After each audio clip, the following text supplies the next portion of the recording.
Hello, Casey. I was about to say good evening.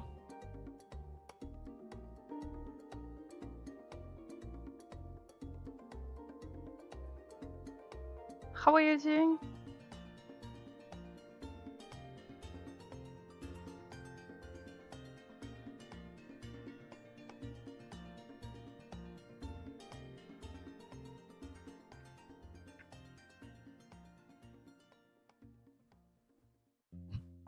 Haven't eaten lunch. It is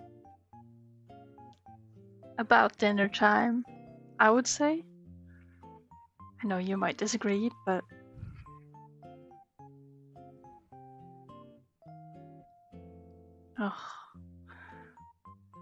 this is a kind of bad time.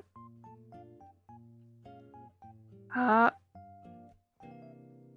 birds are behaving oddly. So I feel the need to film them all the time.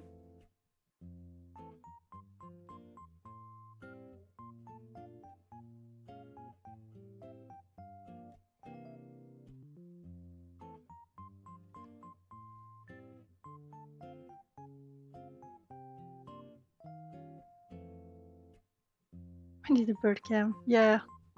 I mean, technically I do have one, but right now my face would be in the way. In front of it.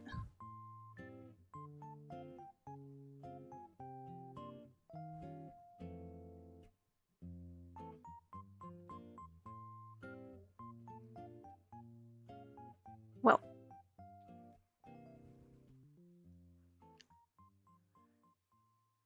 Let's see, I'm not doing something very big today. I was thinking I wanted to make some swatches for sparkles.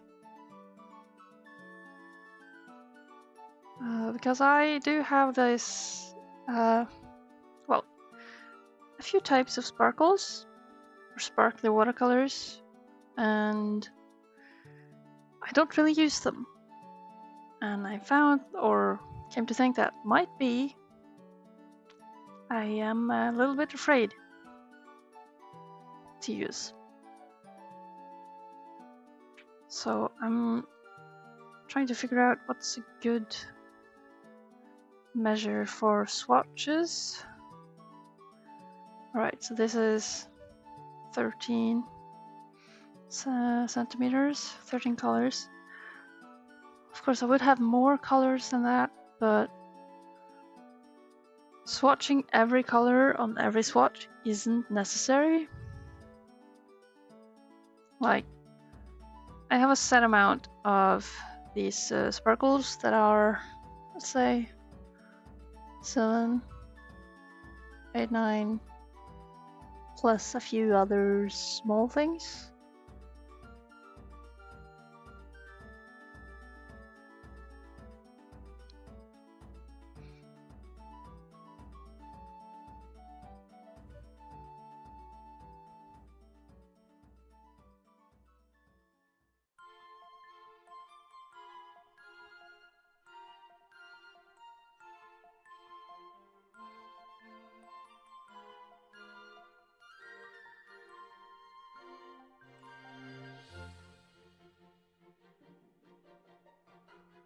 Halloween decoration. Yeah, you like it? I made it through random generation. It's the hottest thing in the art world.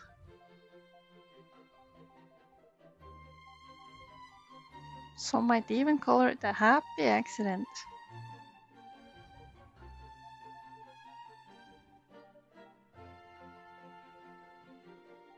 I'm sorry now. I was going to do things, but I am seeing new behavior and this is too interesting.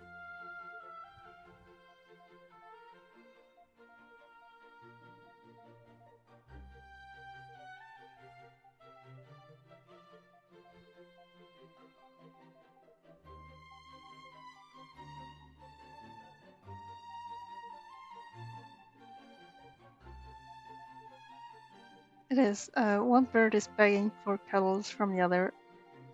And the other is not giving. Oh, hey, Norfie! Welcome! Okay, now I should put away the filming gear. Alright, so I have 10, 11, 12, 13, 14. Oh, dang. I actually do have enough colors to fill a whole swatch sheet like this. Do I really want to though? Would you like to see me do it? Well, you're here. Might as well.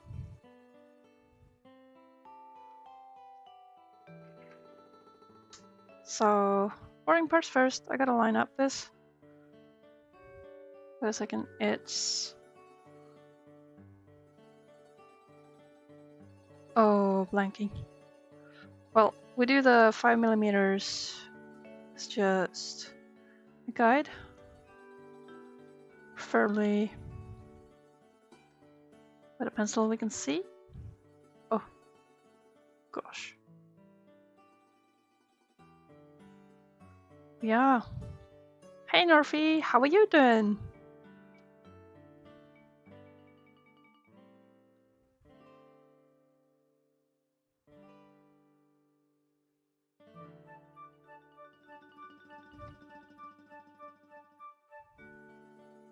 Right, so I do want space for writing the name of the sparkle, which is awkward because it would be... Ooh, let's not think about it.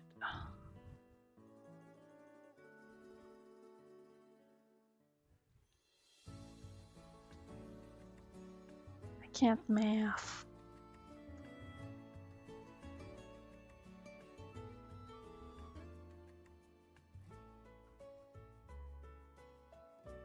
Of course, I could have done this beforehand, but doing this beforehand would be boring to me.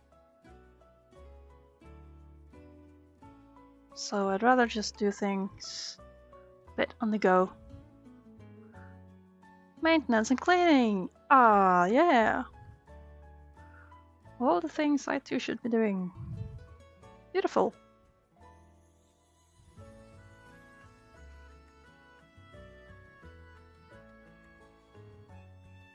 Okay, this is not exactly 14 centimeters. This is not exactly 15 centimeters.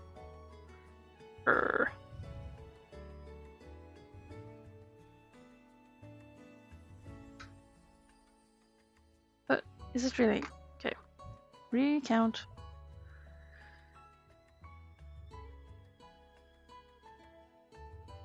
$13. So 14-ish.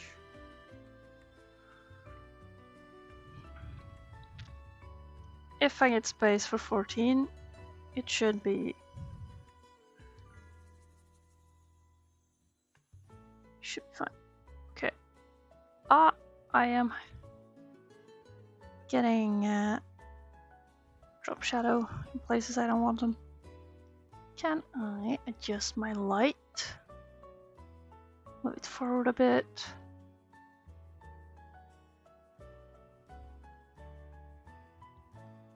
Well, I think I'll just go with it as this. Just take off every... Do I want centimeters? Do I want it to align with the bottom 14? Because the top one doesn't really need much of attention. Just need space for the initial swatch and the name of it.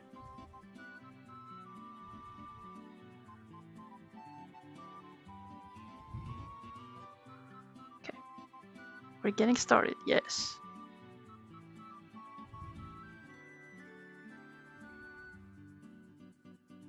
Okay.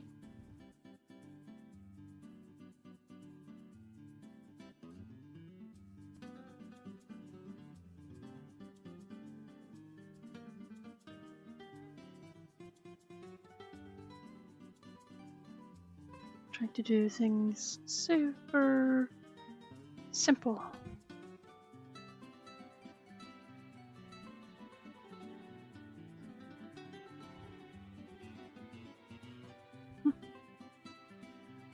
Okay. Now, this is kind of hard to do without trying to lean my face into the camera. Should have considered this. And of course, even if the camera has like a lens to counter reflections, my eyes don't. So I'm kind of at the reflection's mercy here. Do I have to do this left-handed? That's... Oh. It's okay, I can do it. We can do it.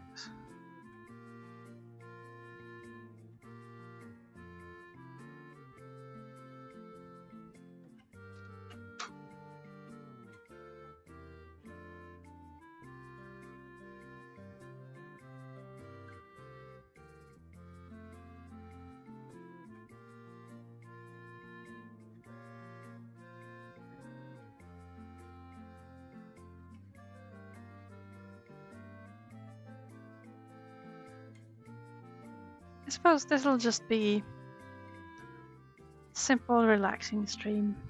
Nothing too bold or brave. It's going to be done today.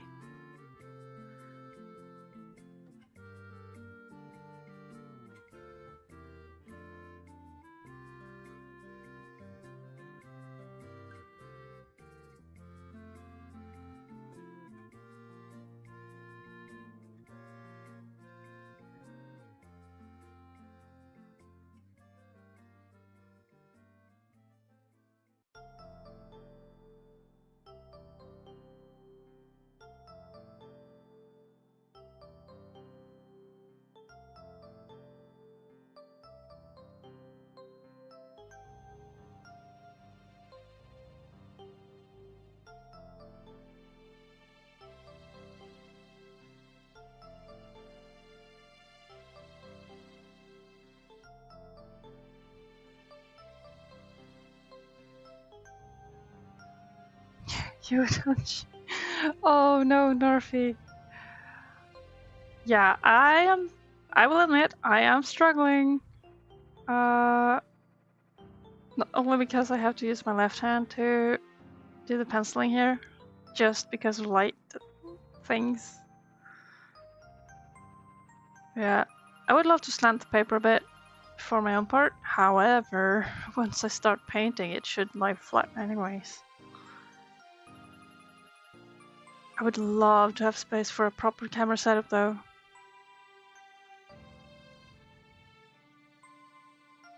But no.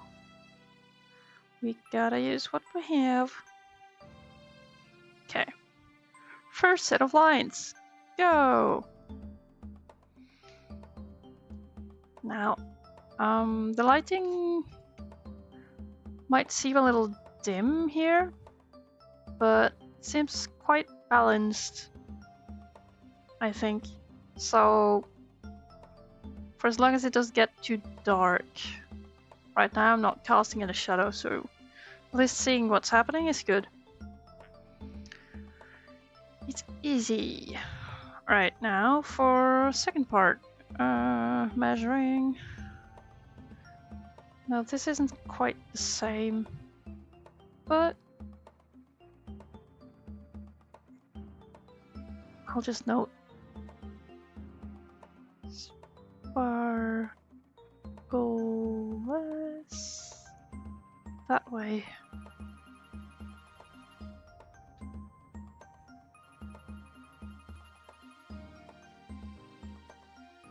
So we can have 2 millimeters.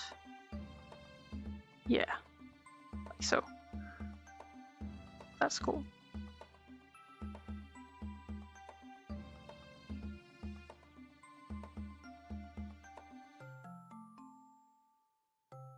I'm starting to think that this might even be not enough. We'll see. I might have to choose some colors that I just do not do much about.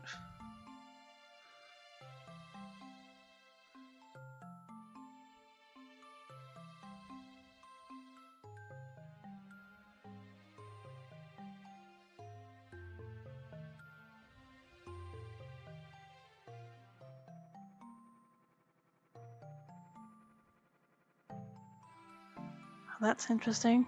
Uneven. Oh, back to the swap. Oh, this feels like a mental exercise more than anything else.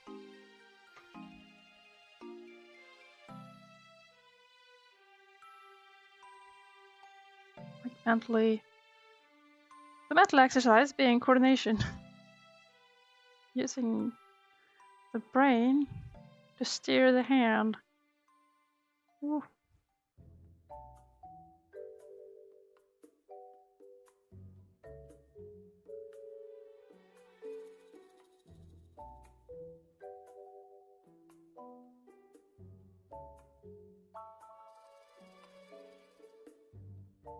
Follow Muchi on YouTube. Hello. How are you?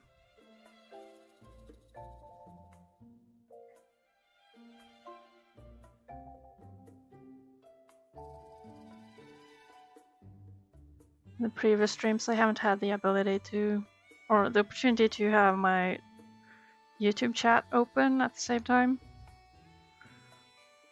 Or I could technically set up the chat window in OBS and view it from there, but YouTube was annoying about it and just resets the chat link every time.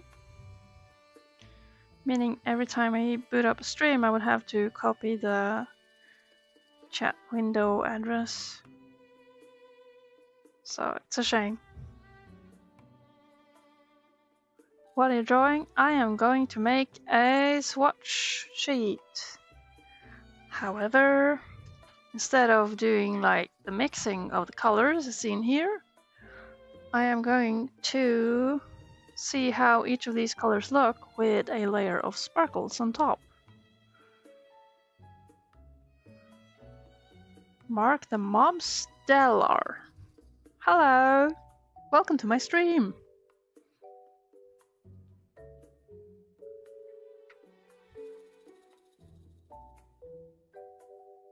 So right now, since I'm going to do the swatches, I am just lining up a sheet of paper to make a grid so I know where the swatches go.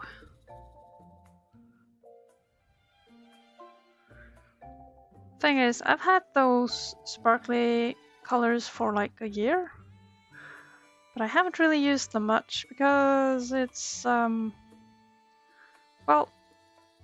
there's always this idea of what effect they should make, but not really the knowledge of how they will perform.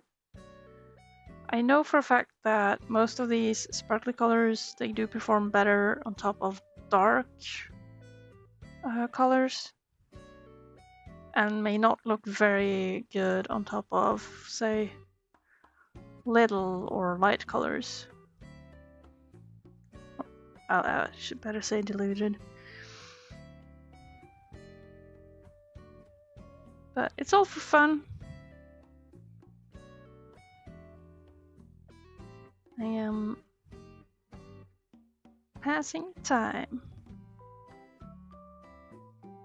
And although I would love to stream more, I usually don't have capacity. So, we got our grid. Looking marvelous. Now, smidge annoying. Wonder if I can get rid of a little miss I did here. Oh wait. Huh? Did I?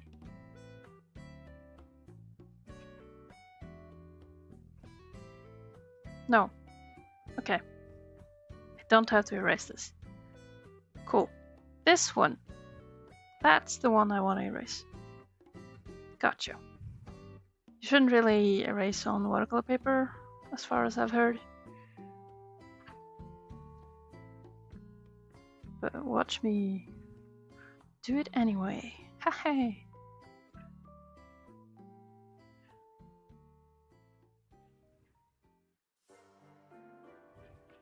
There we go.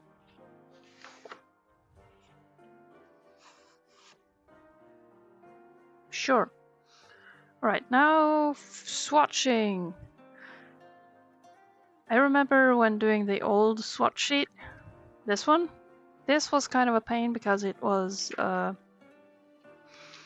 would have to mix every color individually, and that ended up being slightly tedious.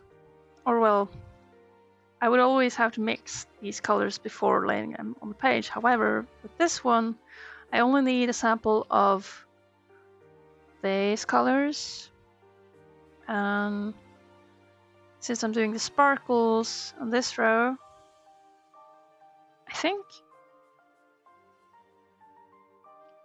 I should do it that way, right? That was my plan. Yes, I will do it that way. Since I'm doing sparkle this way, the regular colors should go downwards, but that has to be like just columns of the same color, so it should be quicker to make.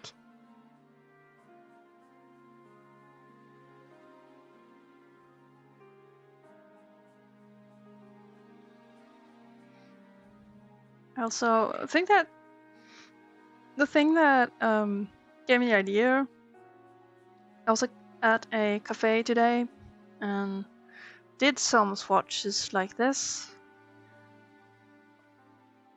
because I was curious, and it occurred to me that of course I could have a more, say, informative, thorough swatch sheet, and of course it will be sparkling, which will be amazing. I think it will be glorious. I just have to get started. But also, let's see, colors. So it'll be first the naked color here, I think. Now, for this sheet, there are like 13 colors, but I can skip like one of the blues. I just gotta figure out which is the lame blue. This is the lame blue, by the way. So I gotta figure out which of them it is in here. I think it's this one. Looks like it. I also noticed, let's see, this one uses pink first. Like, I think I'm going to have the pink on top and have it end on purple, just because I love pink. Yes. In this layout, I cannot have space for all of the colors along with... Wait, no, it's 13 colors. So confused. So...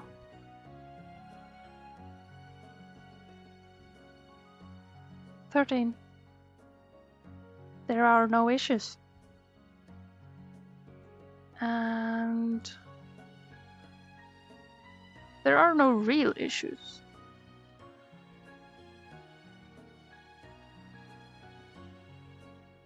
I'm just thinking of how I can be greedy about this, but it will be best if I have a row of just clean color without any sparkles. And so there will be a white square here, because it is nothing. Yes, it is coming together. I'm also starting to realize that I might have more than the number of sparkles, because I do have this color, these small tryouts, and also this shimmering here. It's sort of like a pearly shimmer. It's what's that? Daniel Smith iridescent blue, luminescent. Good quality. Haven't really used it. Should use it. Should try to use it. Ooh. But first, colors. And so I hope to begin. I hope to have space for beginning. Now, we did agree. Nothing there. Oh. Right. Brush. Brush. There we go. Crusty brush. Very nice. Also,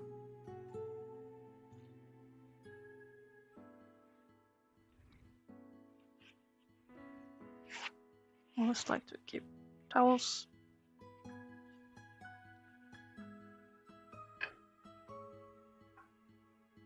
There you go. Oh, don't need the ruler anymore.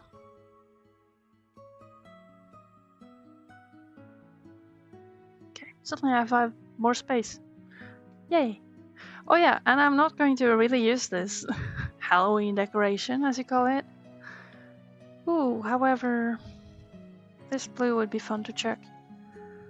That'll be some other time, probably. Like, you may notice that I haven't really used the browns here, because I can't fit ochre and brown in the rainbow. They just make the rainbow sad. You don't want that. So I'll just knock this away.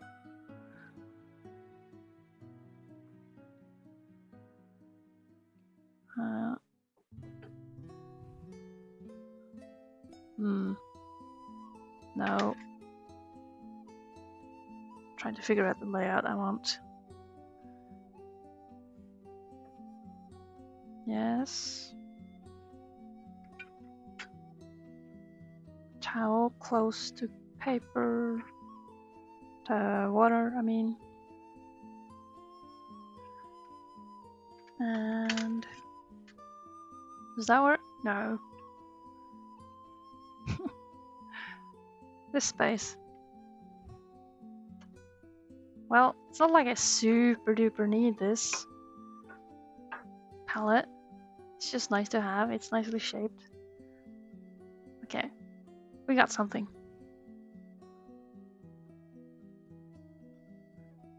Or not.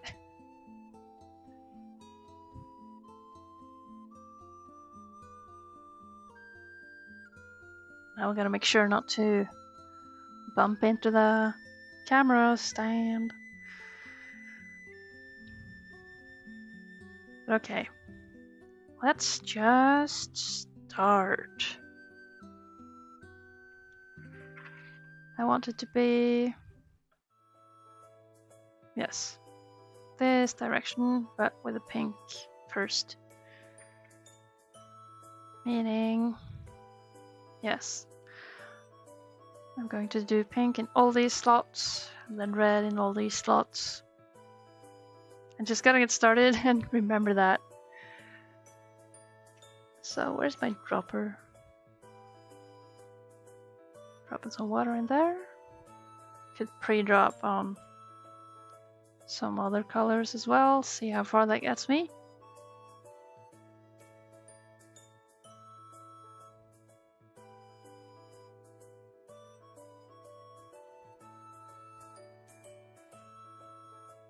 I like this pink. It looks way redder on cam.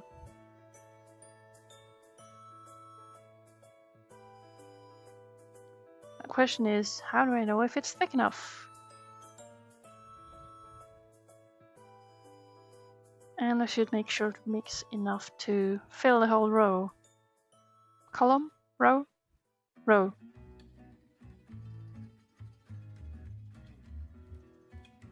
Can also do a sneak test. Yeah, that's way too diluted. Let's do some proper.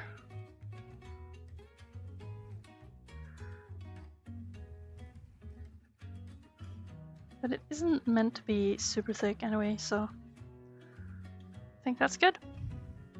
Alright, let's go at it. Woo! Ah, just do it. Don't think, just do.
Now I hope everyone's having a nice weekend.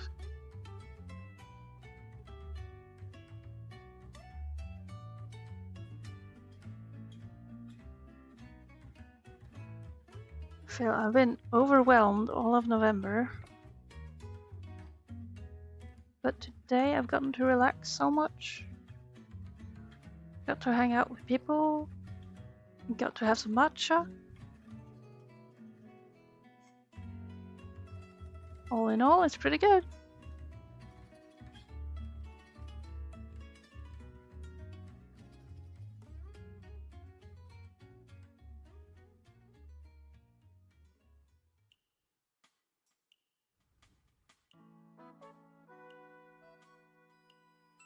There we go.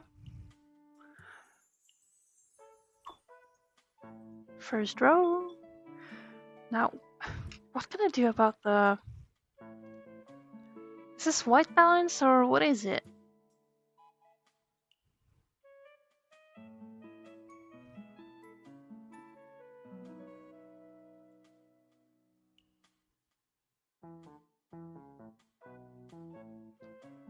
Let's see.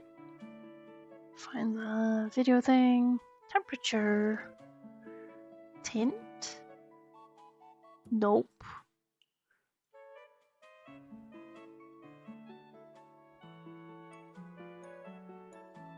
Nope.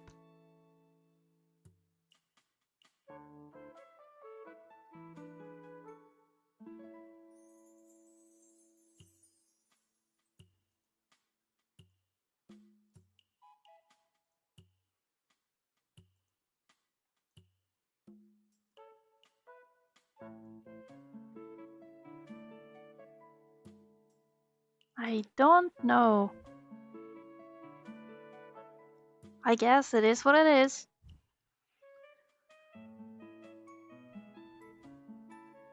To my eyes, the color is way closer to the pink on the little assets on screen.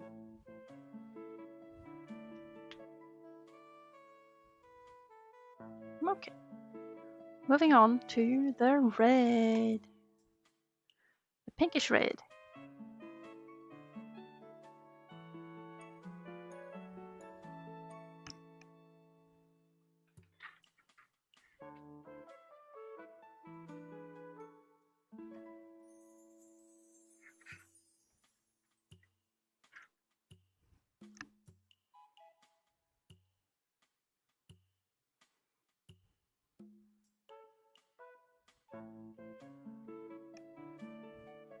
Should probably have a whole other swatch sheet for checking the colors.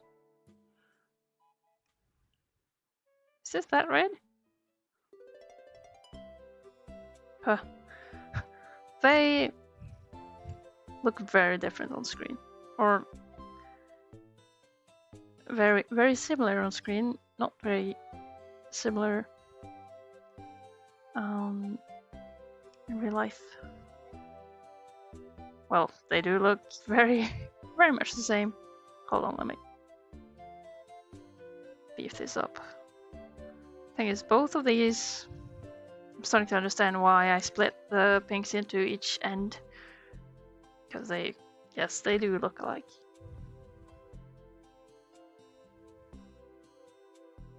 Heck yeah.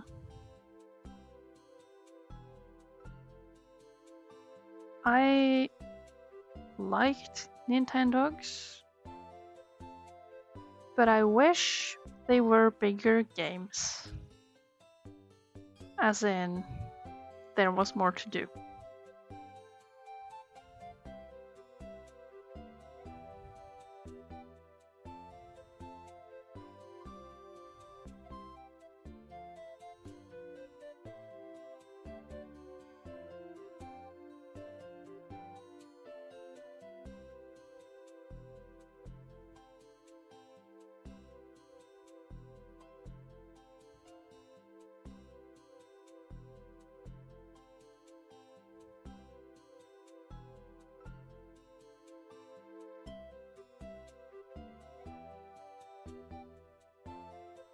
I remember doing the show minigames. That was impossible. I remember being like, whenever you would walk the dog, I would usually be playing the game in the car, and so every time I was walking the dog, the darn people I met on the way would be like, "Why do you yell at your dog? You should be nicer to it." Because the mic was picking up all the noise from the car. That's unfair.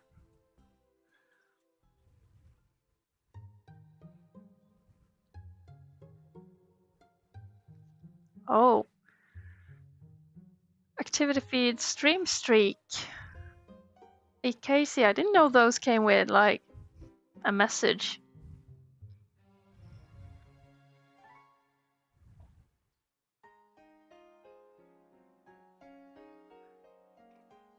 Okay.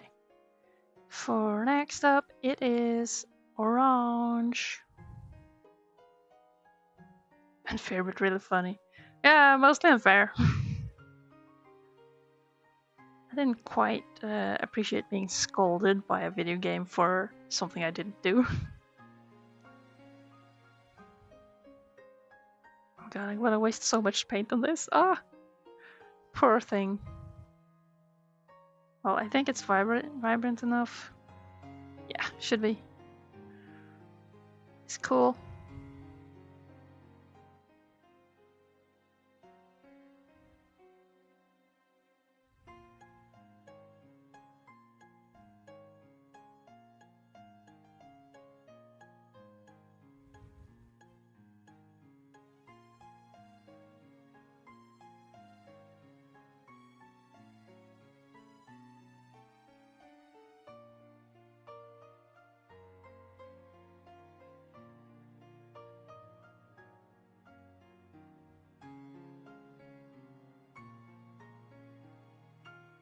Here we go with some reddish orange.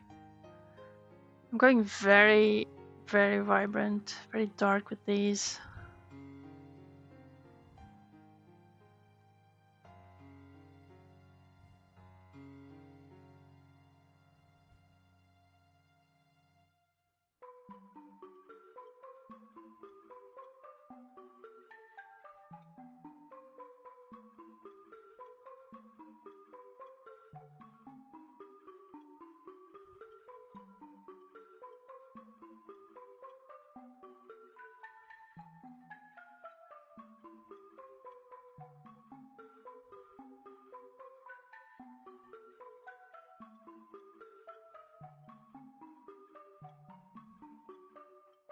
There we go.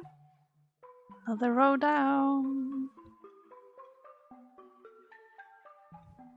feel like I should try using up this stuff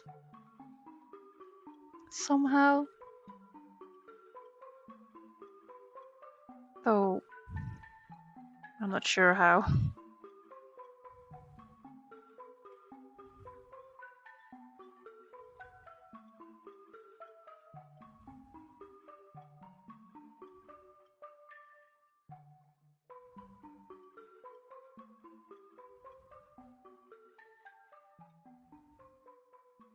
Okay, it is time for orange.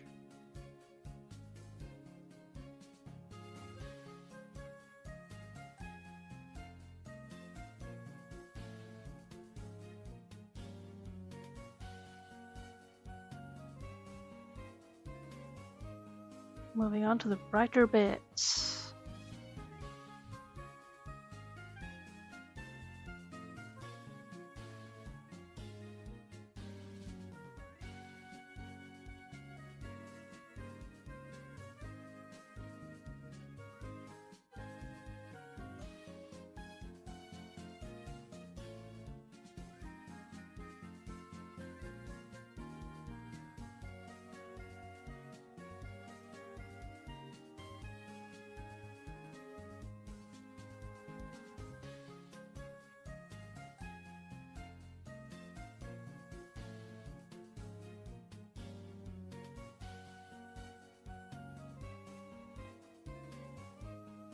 I'll end up having to take a break from the quest just to clear out palette somehow. We'll see what happens.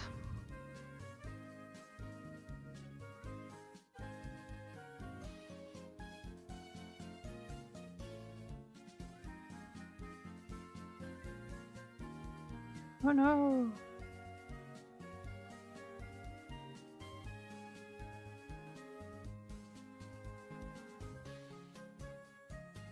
That's a bit too much. Let's try to lift off some of that. There.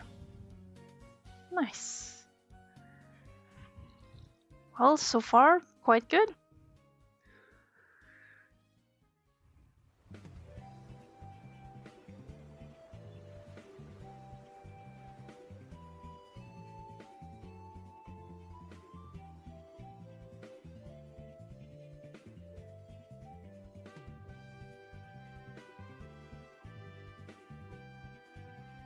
Now I think the color is kind of getting to the water.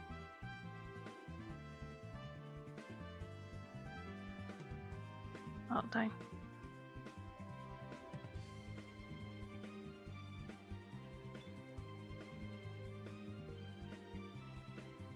There, like that. A bit clearer.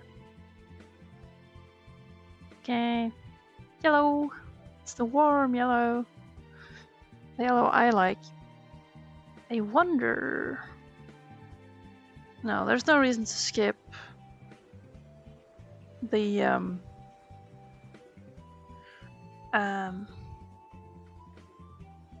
lemon yellow, I suppose.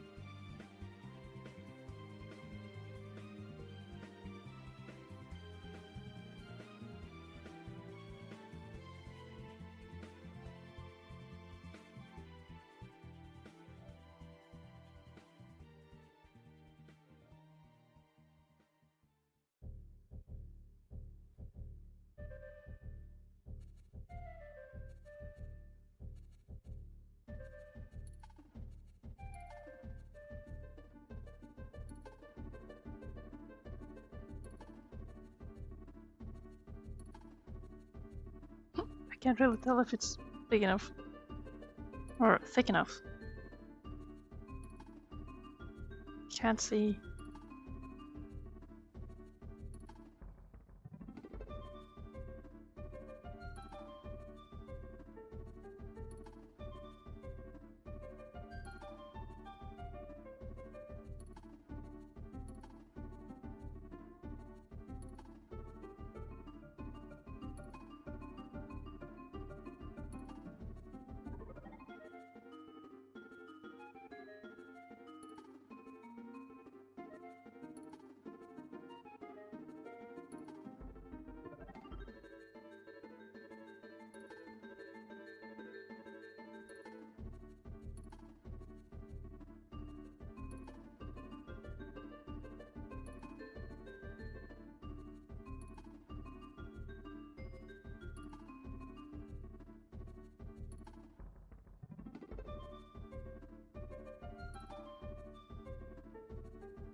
do expect that most colors will look very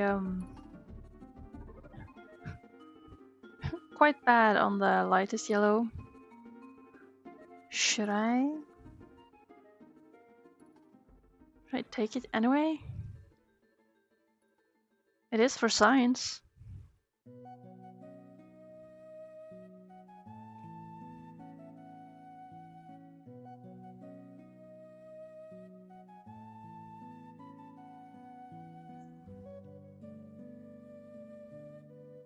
Yeah, what else am I gonna use that for?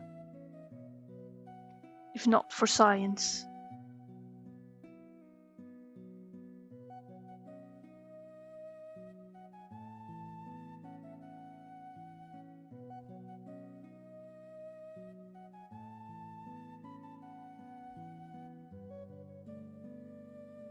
It's like lighting up. It's so yellow.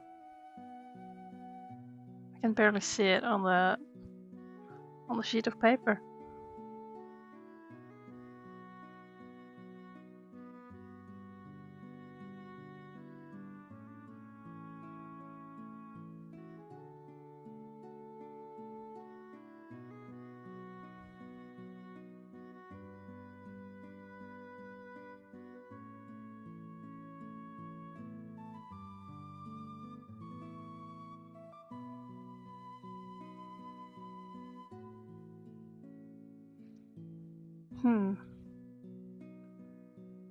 Weekends are kind of good for cleaning.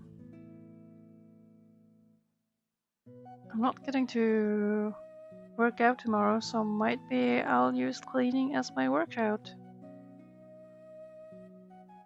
Should be good. You know, cleaning counts. Sudden BRBs! Welcome back, Norfie! I'm glad you're back. Look, we've worked our way down to yellow. And now the palette is full. What can I do?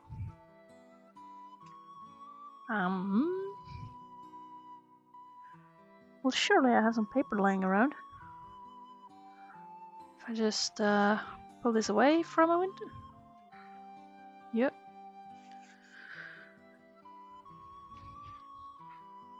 Should have. I'm just pulling up a folder here. Got a lot of paint. Oh, right back at ya. Me too. I have the exact same problem, which is why I'm trying to get back into it. But the times I get mostly back into it are usually when I do streaming, and I don't really do streaming. Except for when I stream. Now, okay.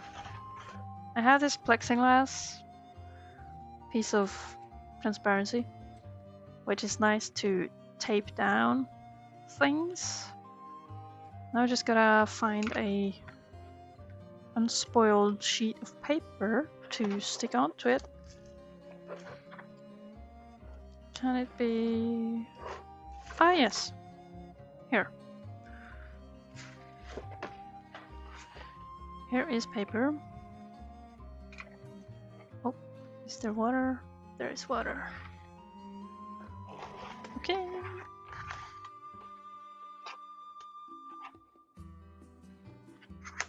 Thing is, I think for the longest time I made drawing and painting just not fun for myself. And the consequence of that was that I would never enjoy painting much. Or I would just stress out by the thought of sitting down and paint. Now, however, I am kind of sick of having that fear, that mindset. So luckily I've managed to, I wouldn't say necessarily lowering my standards, not quite. more like lowering the expectation of what it's supposed to be. If that makes sense. And that kind of got me back into it. Like, it's the joy of having made something, even if it's crappy. But actually finishing something, super nice. Now, let's see. Can I get this straight? No. Okay. Then straight you shall not be.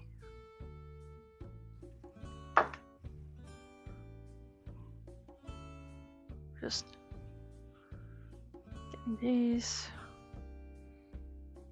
Now, sadly, this glass isn't long enough to tape down the edges here, but well, this is not expected to become any sort of masterpiece. It is just going to be a place where I can drop the rest of the paint, really.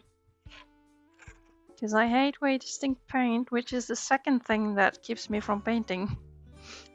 I'm like, oh no, I should only use what I need, and I shouldn't mix more than I need. Mixing is hard. I'll go check the fridge instead of doing art. It's usually how it goes.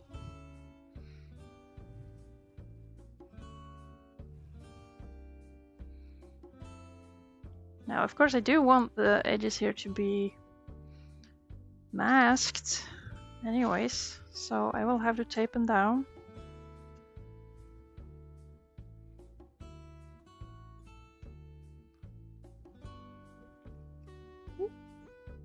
Come on, stop twirling.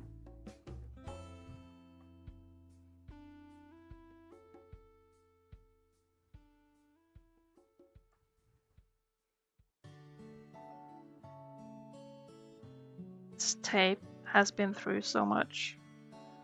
Poor thing, it's all dusty. Got grit on the edges, which, you know, causes even more imperfection.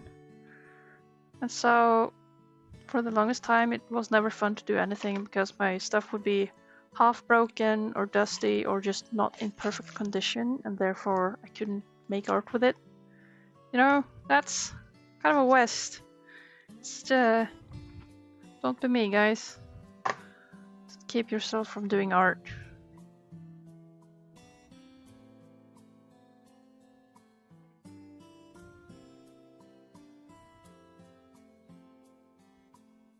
Hydration.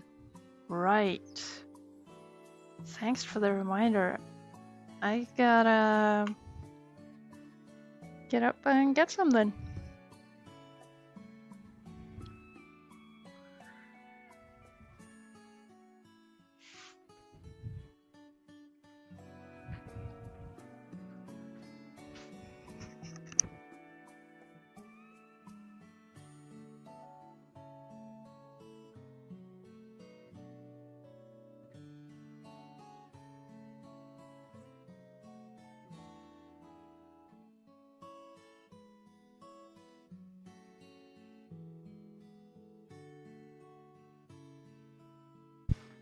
Ah, there. Precious water.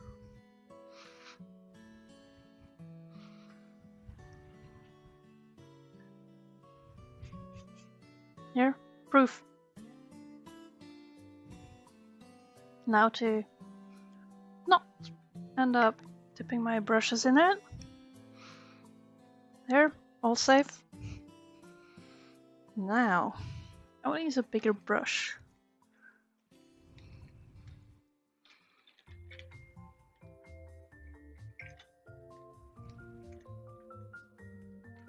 Where did it go?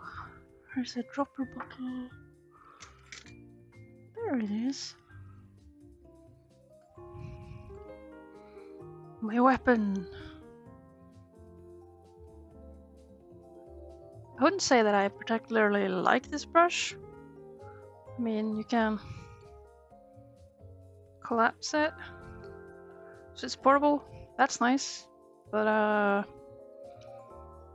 is it really good? I don't know. I don't really know what makes a good brush. Okay, time 2. Don't I have a spray bottle thing?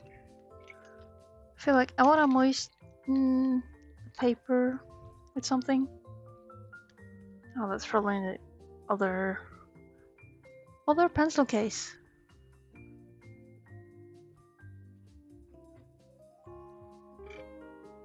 Reaching for it. Wrong bag. There we go. Okay. Got the case. Now, is it here? Yes.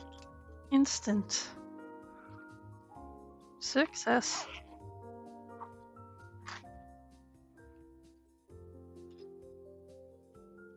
But it is empty. So, gotta fill it. Can I just... Oh, that is slow. But if it works...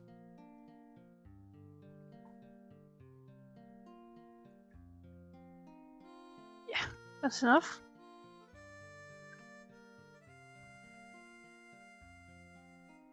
There we go, and so off with... Excuse me, what? This has melted somehow. Look here.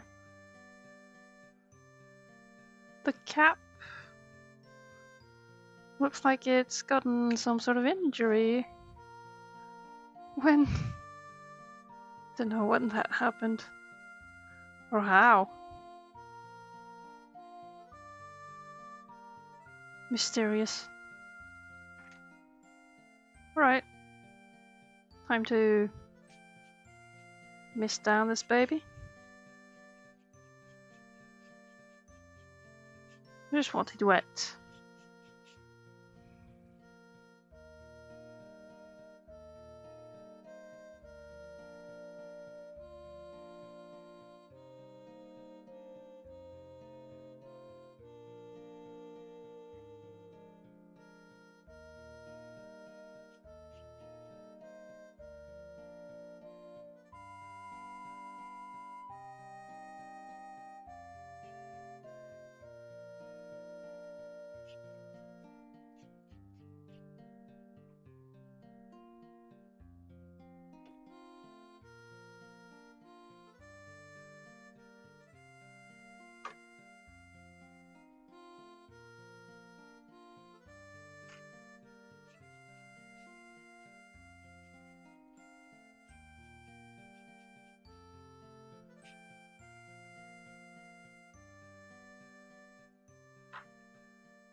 Do I dare starting?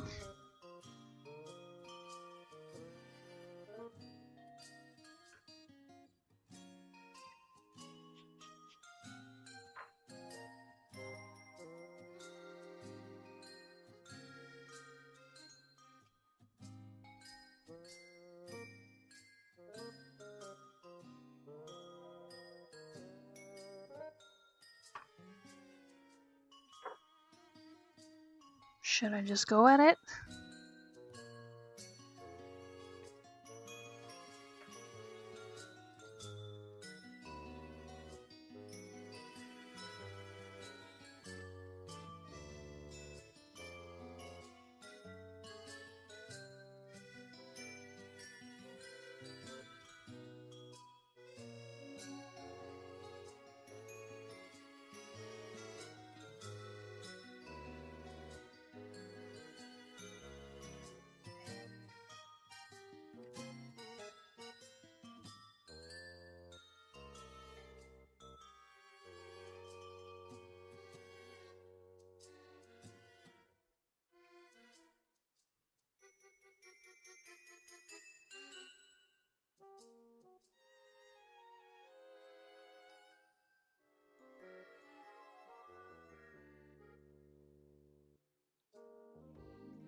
Moving on to the warmer yellow.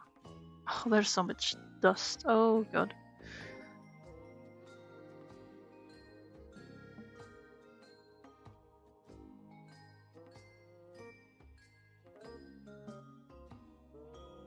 Now this will probably end up having lots of cauliflowers. But that'll be fine. I don't mind. It will be okay. I think I already dragged the yellow way too far. But I can mix it with the orange here.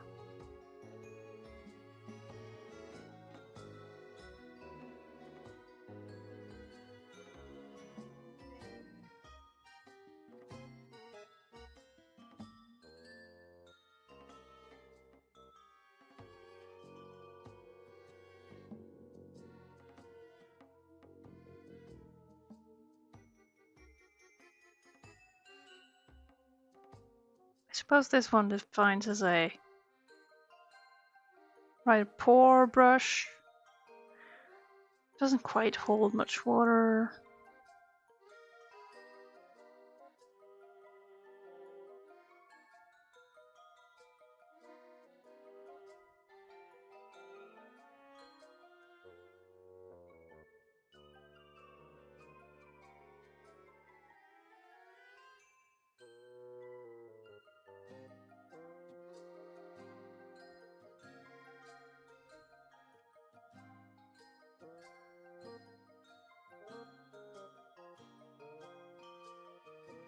Now I see everything's pooling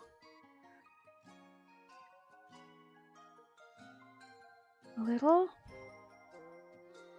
That's cool. If it wants to do that, it can. And it does. Because it wants. So obviously it is meant to be. So be that way if it wishes. No, this is getting extreme.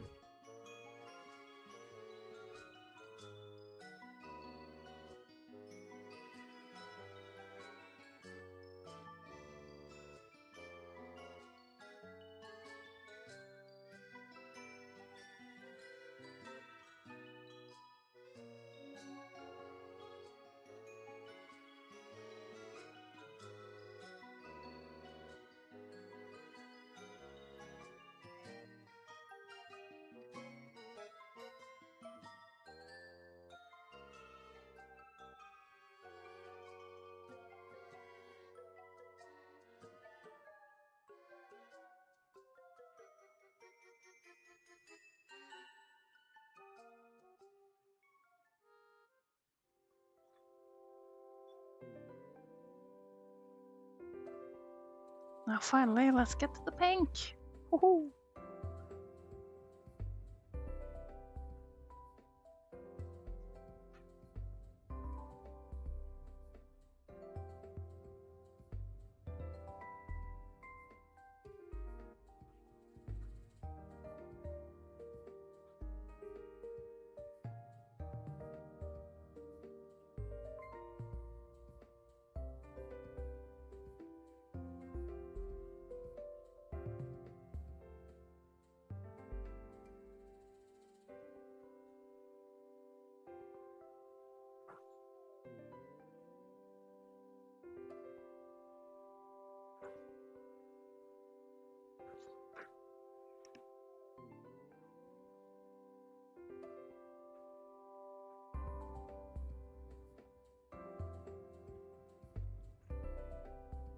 Hello, Caseytron's White Knight. How's it going?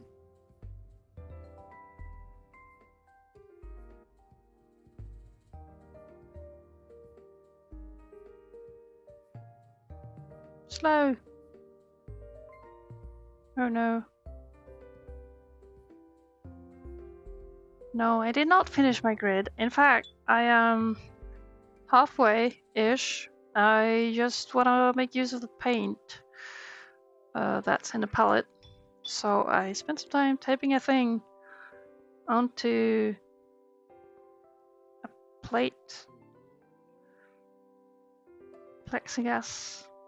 piece of plexiglass, so that I can spend some paint on it.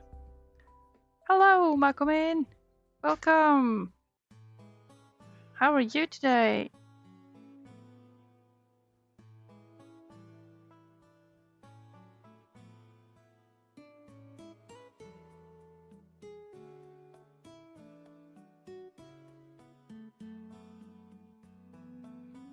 Kind of like the uncontrolled things happening here. Now, it is intending for being like this.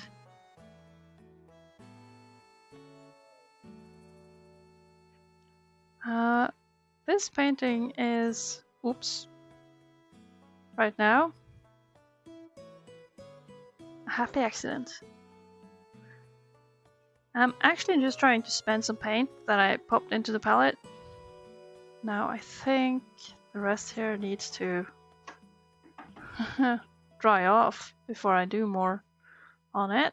But I gotta carry on with my palette thing, with my swatches.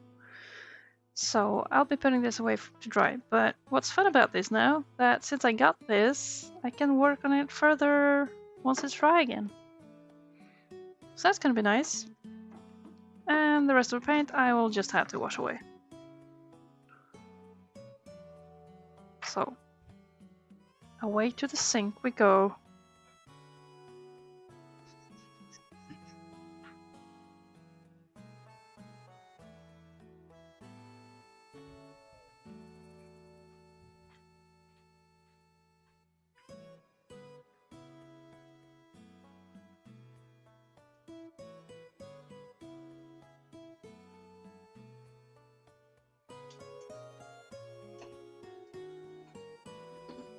Bye bye, paint. It was nice to meet you.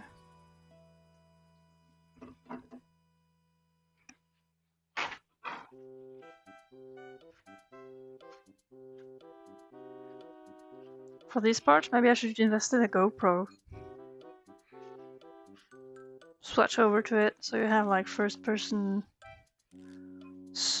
palette washing going on. That could be fun.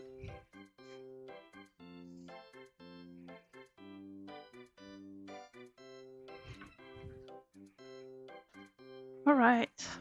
Clean palette. The swatching continues. Woohoo! Yeah, otherwise, I'm doing good. Been mentioning. Oh dear. Mentioning and. Dude, I can't. I've been talking about being overwhelmed this month, but otherwise, doing good.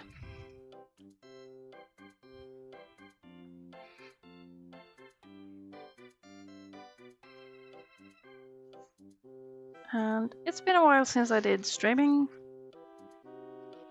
and I won't be doing streams regularly. That's simply not how my life wants to tune.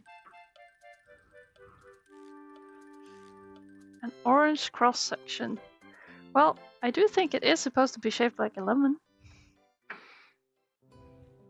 Which technically, you know, the cross section wouldn't be this way if you saw the lemon that way, but the idea, very cute. I very much approve it. So, oh, I should also clean out this forbidden grapefruit juice.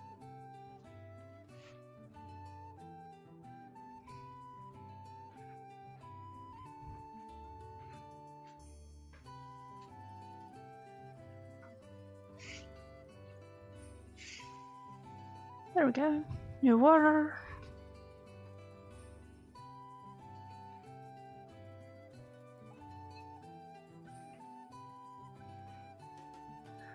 Yeah, might be I'll get to stream a little more the upcoming week.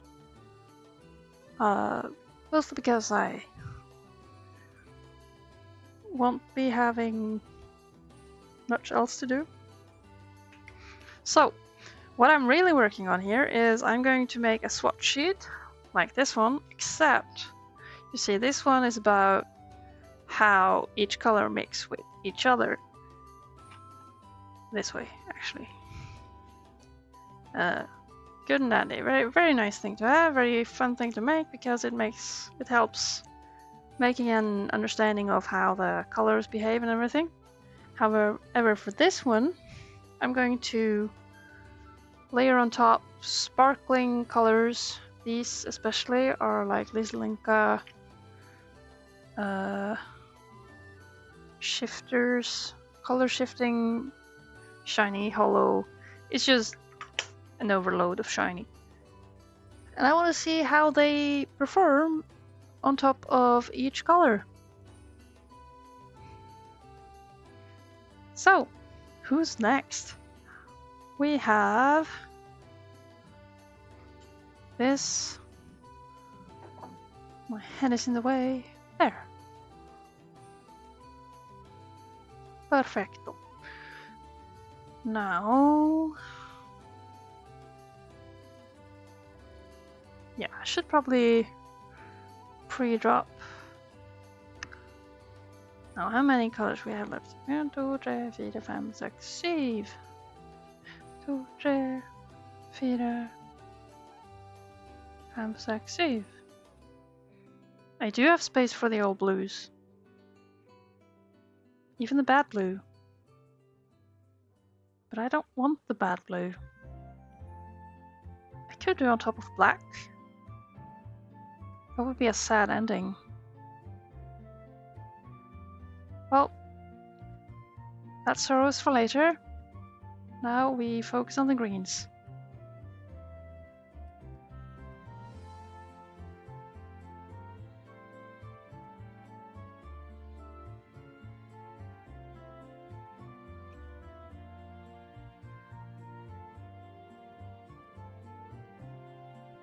This green is so bright. It kind of sparks joy.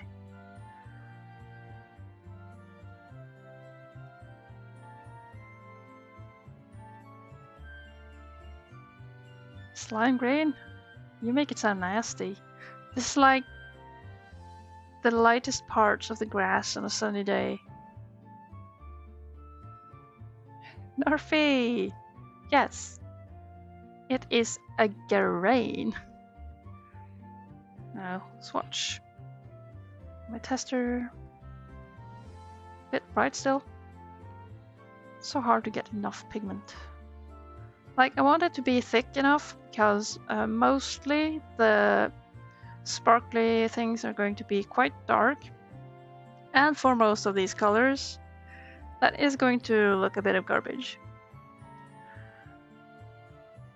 It will mostly then look like dark dots on top of something white, which isn't pretty, which is also a reason for me doing this, so I can figure out, like, maybe through this process I will end up finding ways to understand it better.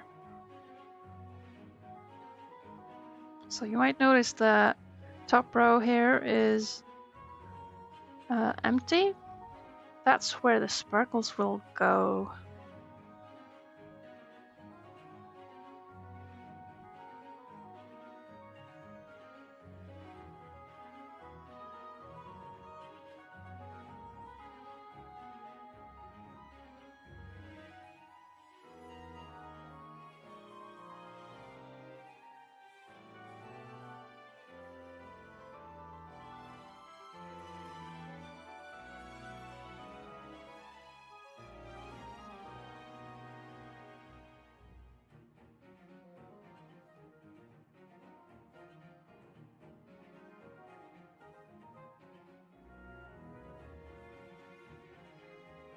This part is very relaxing.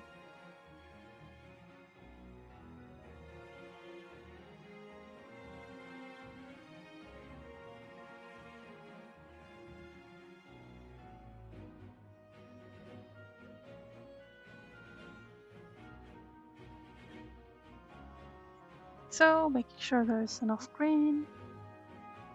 Good. Next green. Let's go. Kind of like this one. It's sort of nature, mossy green. Kind of rough pigment. Is that what I'm... Is it granulating? Let me see. Not really, not on this paper, no. I dislike granulating paints. You could argue they're good for texture stuff, and I'm like, yes, but I just want the color. I don't want the texture, man. Don't push that texture onto me. I don't want it.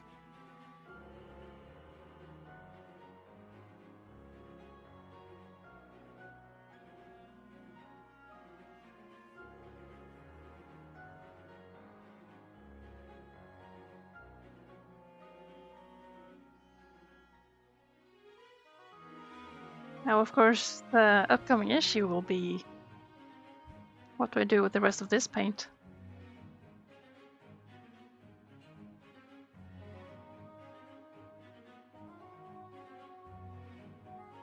Since my plexiglass is occupied,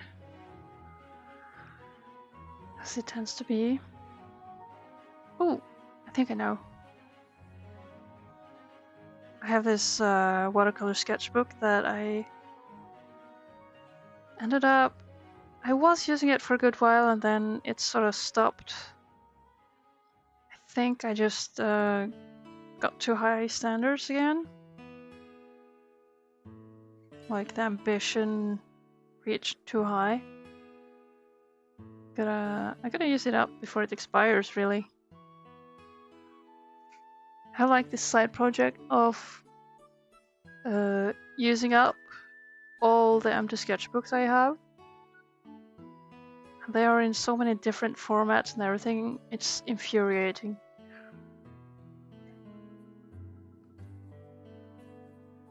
Yeah, well, this seems to be like a mixed pigment kind of paint.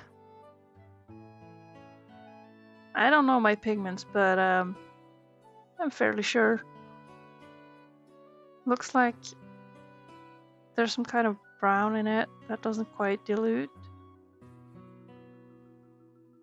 And now some parts here are looking very dark, while others are not. I suppose I could lift off the two dark ones to make it more even. Instead of trying to match the darkness. Instead, bring some light. Shed some light on the situation.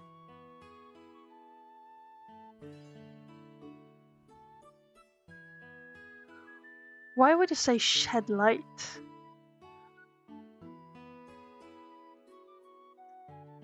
Sounds like spilling dust all over something. Okay. Now we are ready for next row, which is a blue-green. Oh, that's quite a happy color.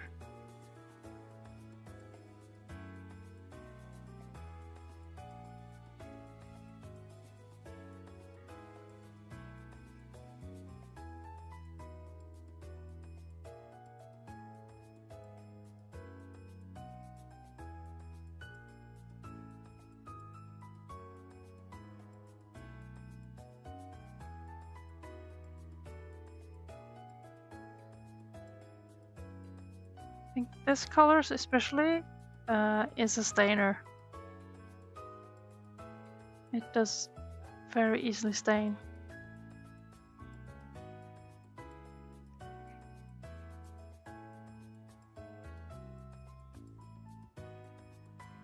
Nah, look at the paper. I think it's misbehaving.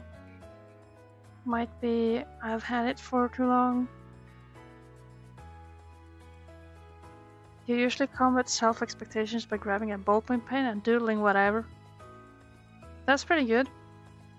Doodling whatever, regardless of the tool, is wonderful. It is great, but it's super good because, especially on paper, you have no undo, you have no eraser with the ballpoint pen, and so you just have to accept whatever comes out, and that's super healthy, I think.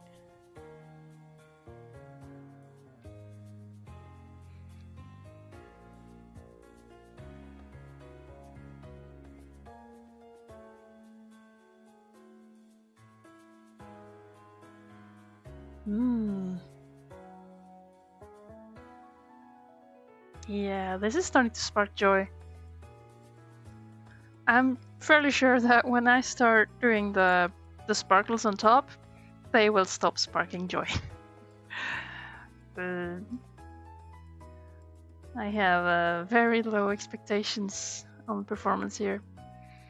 Alright, now onto the blues. We have... Now question... There is space for 4 colors. We have... Whoops. 3 blues and purple.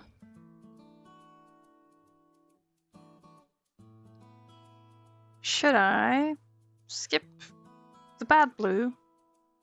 Oops. I touched it. The bad blue, which is the Sonic blue. Should I skip that and instead use black? Or is that boring?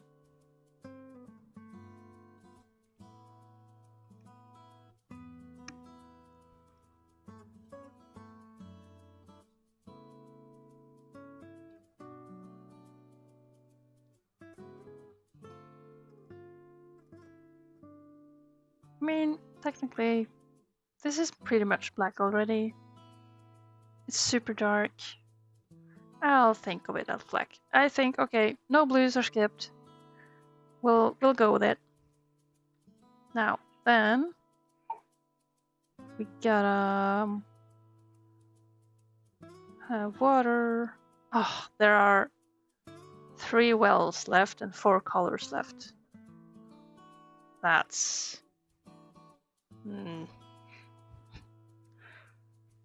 cumbersome.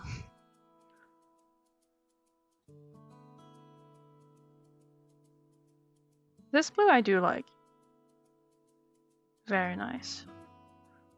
Helps not spending more than some minutes on each doodle is also very true. However, I do sometimes... It's very good for just getting back into it. Sometimes I spend too little time each doodle. Where maybe I should have done more so that when I look back at it, I wouldn't feel like I was being lazy. But who is it for anyway? What is happening with this paper? It's like there's some layer on top. I wonder if this is the sheet that I spilled something on like way back. Hey Patch, welcome, good evening. How are you?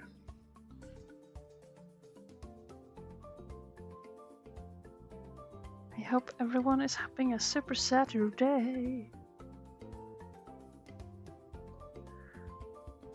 Yeah, colors are nice. I like colors.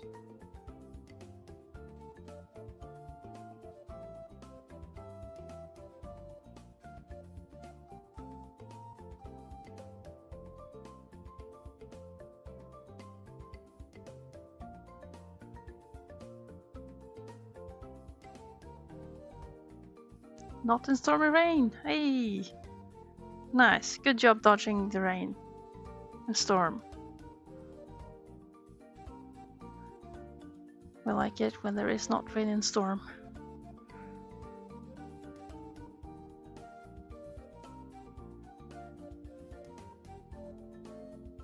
Sounds nice, Patch. Stay safe. Stay safe in traffic.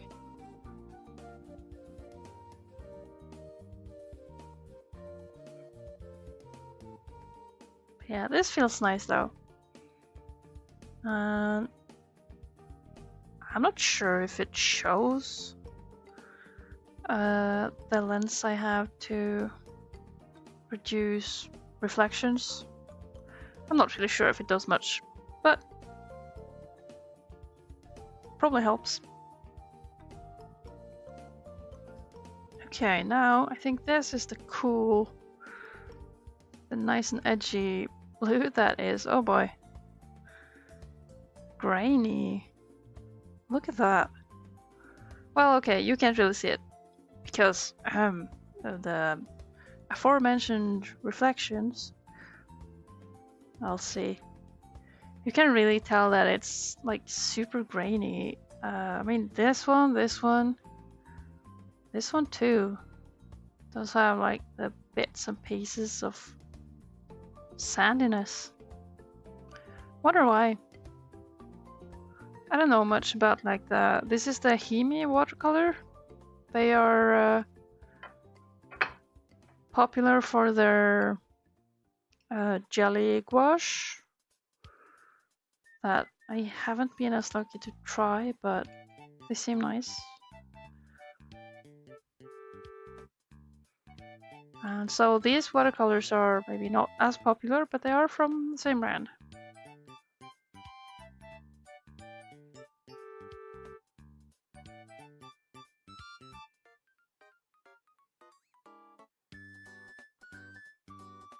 Am I getting like...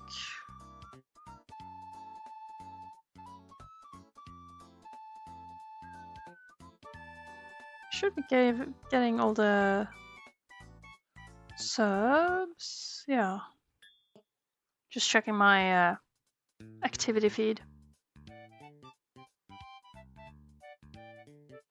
This blue is kind of edgy, dark, but pretty nice. Pretty nice. I like it. I would love to use it more. As would I like to use more of my paint in general. I'm just... Right now I'm using a sketchbook. Yeah, back to the sketchbook challenge project I'm having. Of going through my sketchbooks, like the unfinished ones, and trying to finish them. There are so many of these that do not inspire me. Like, one will not be handling watercolors well. I think that is the biggest downer when something doesn't handle watercolor, because then it means I don't really have any good means of coloring something, and I would really like to color stuff. It's, I don't know, colors, the ability to color, it sparks joy. I want that.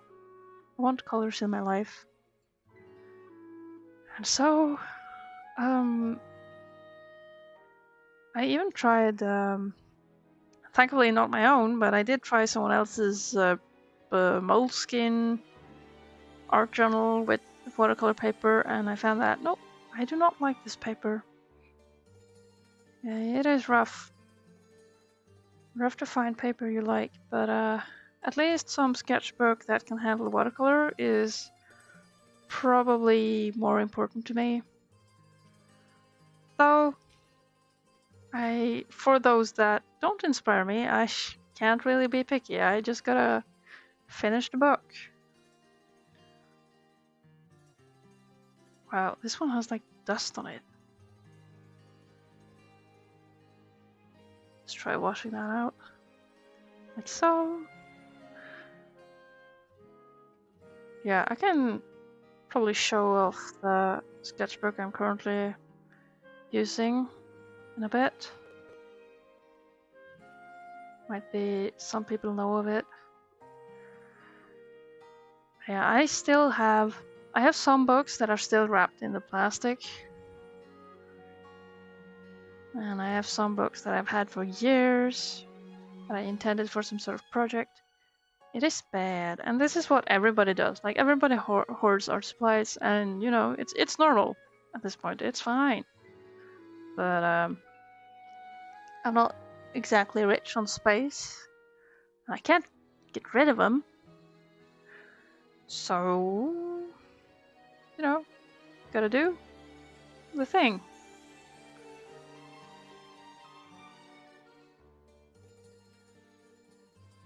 Whoa, here comes the bad blue. Sonic blue.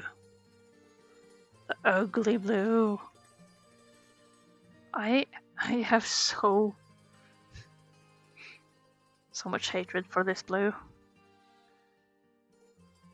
I wonder, maybe it's not even hatred, it's just a beef, man. I'm beefing this blue because this is kind of the blue I would always get in watercolor sets or something. And it's not the rich, happy blue, the vibrant turquoise blue that I would want it to be. So I would always be disappointed. Just lovely. So it's not personal, but it's personal.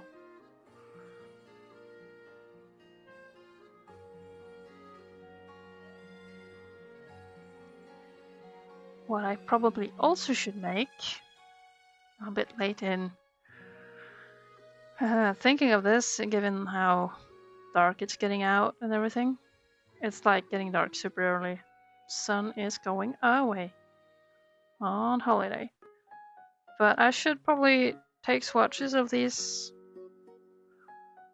colors and check them for their light fastness.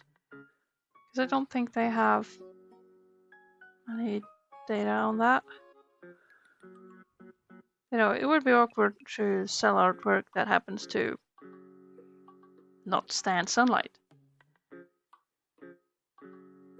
Look at this sad blue. It fuels my depression.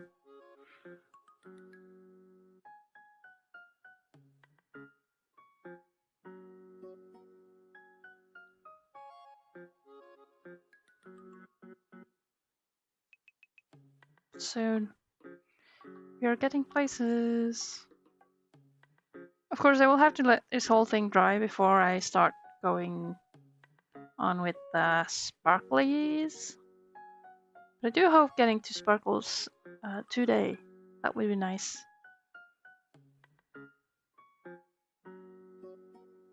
Of course, I would love to swatch all of the sparkles. We'll see how tedious it gets.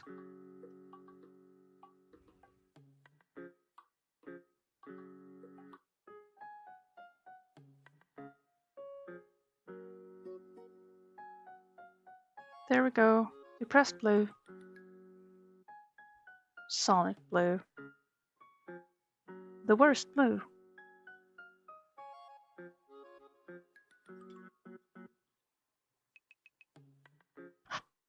Oop. Now what? For this?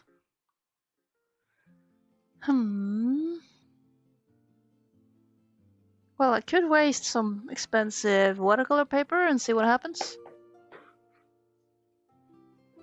I have this. Cost a fortune. Might as well. Big sheet of paper. Sure. Let's be a little wasteful.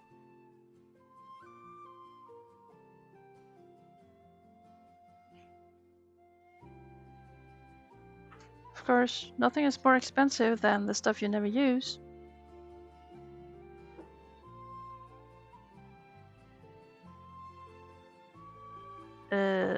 It is too big. Help. Come on. Make space. There. Dual wield. Maybe not. But I could... How should we go about this? Probably... I don't know.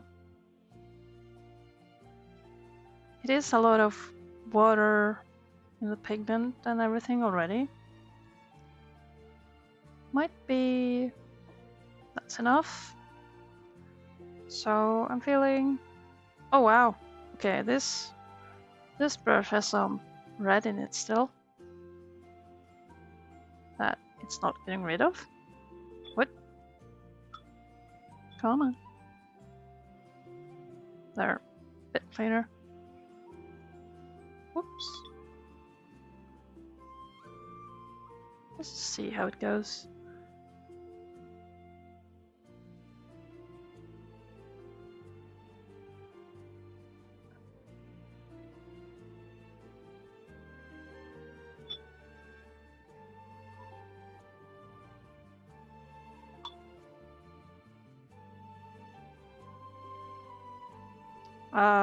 Now I'm painting at the very bottom of the paper that couldn't fit in the frame. I'm sorry.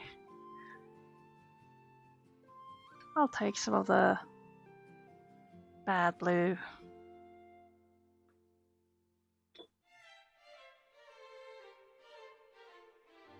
Let's put it up there. Ugh. It infuriates me.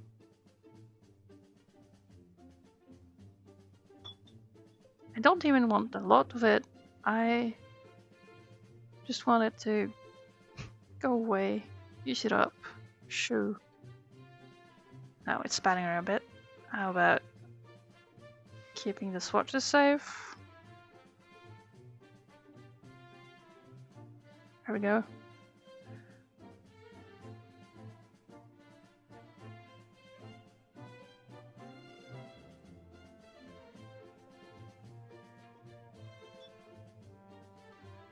Now, let's give it the real blue. The proper blue. What does it do? Not sure.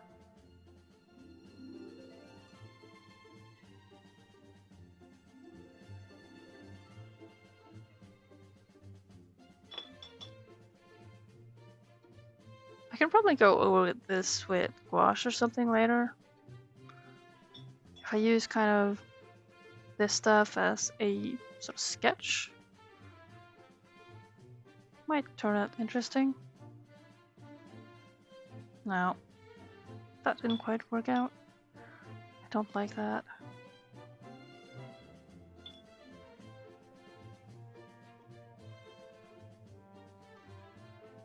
It's fine. Now, so with more happy blue. Let's put some happy blue up there too. Can't stand the depression. Can't stand the Sonic. Never was a Sonic fan.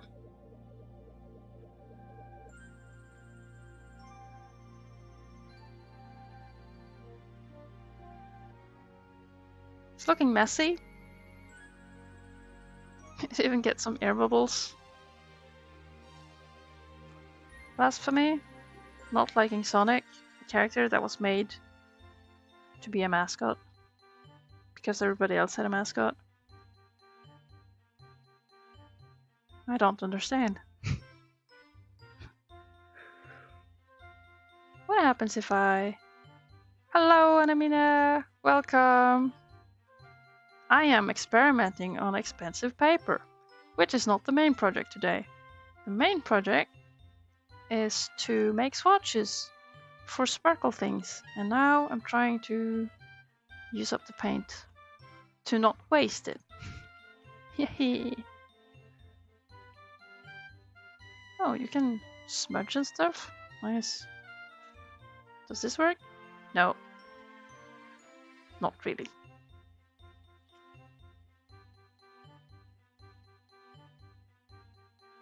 Yeah, and I'm offending all the Sonic fans as well. So that's nice. We're having a great time. How about I don't use the brush for the lower parts, the release, but rather try just dabbing it on. Does that work? Can you do that?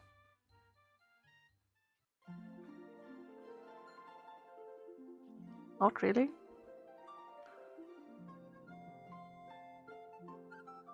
I mean, it does give a specific effect. I wonder if it does more if the water, if the paper is wet. Look at me, I'm a yellow monkey. Yeah, I would rather use this hair for darker parts.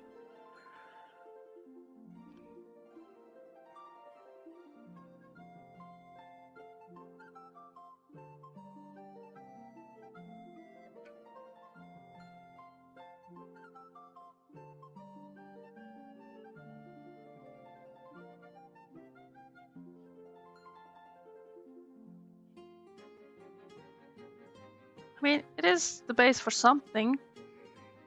I'm not happy with it, but it's a start.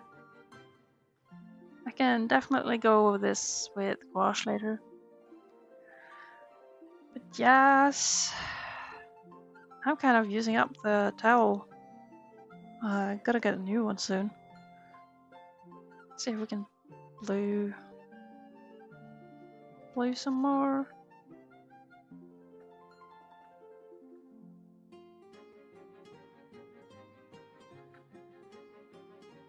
That's Sonic take. Whoa! Oh no, Nerfy! You can't say that. Now we have to fight to the death.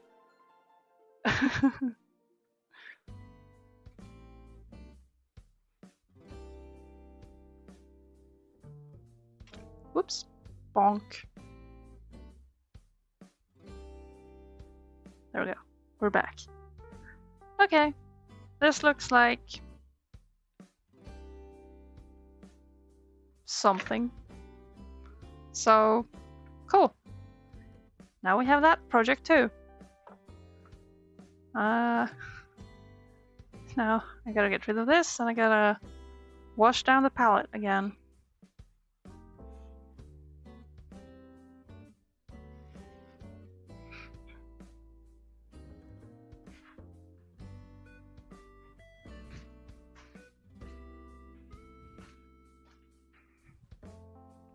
I gotta make sure not to step in any poops.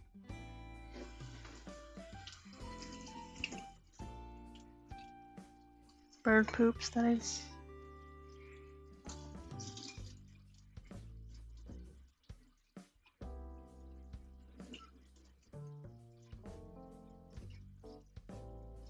Alright.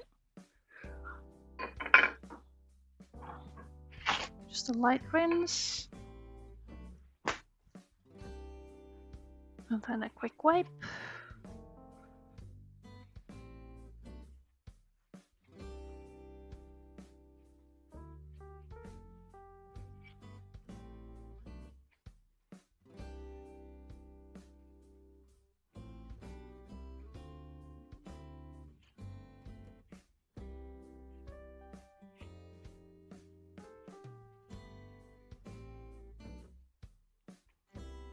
Ah yeah, Norfi, speaking of keeping stash, you don't keep. No, you don't use. I saw this video long ago that was about practicing on the expensive paper. I feel like I'm doing the deed. I'm wasting my expensive paper for the greater good of learning. Yes.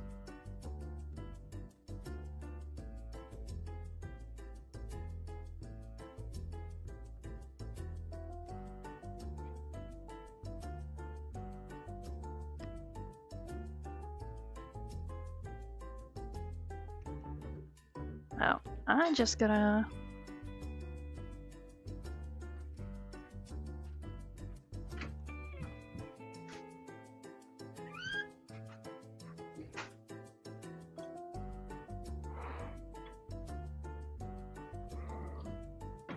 you know when you have a headset on, you're listening to music, and then you think maybe you heard something? Just had to check that I had locked the door. Alright. Let's get back to the swatches. We have a single row left.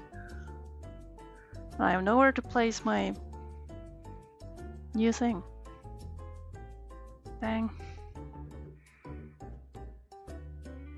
I don't have space. Goodness.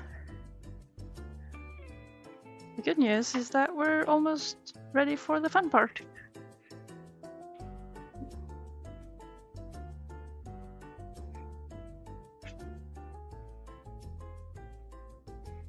Okay. Secondary projects are hereby put away.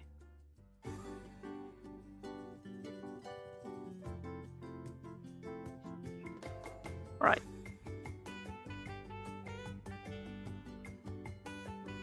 Purple, you're the last. After the purple.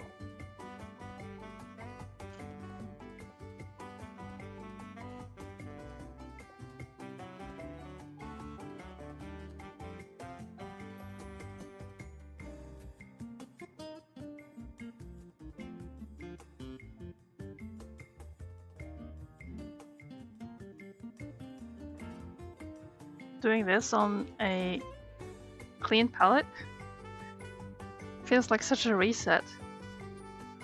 There, I think this is enough.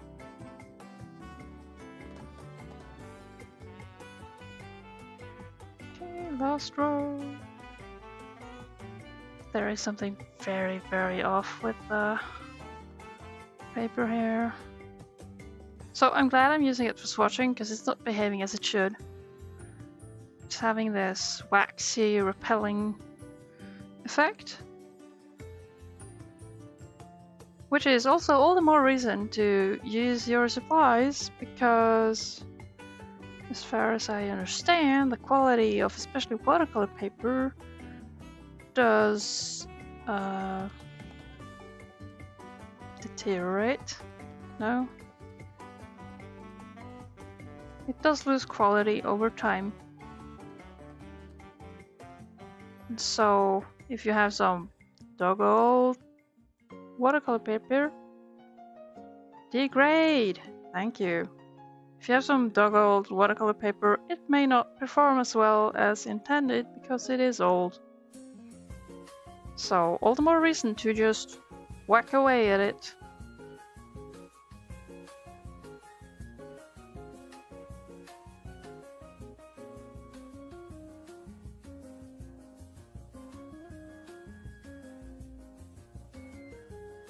But I seem to remember that on some of these sheets I did spill something on them at some point. So it's either that or that they have been kept poorly. Now! Oi! Art!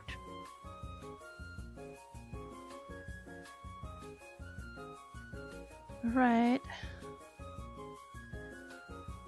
You have made it home! Congrats, Patch! Glad to hear from you. That means you survived. Well done.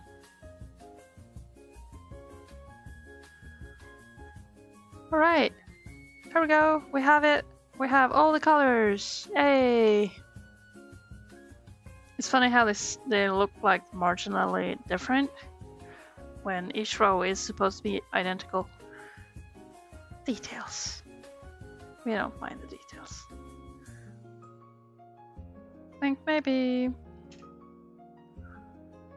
I should probably wash this right away and empty the forbidden blue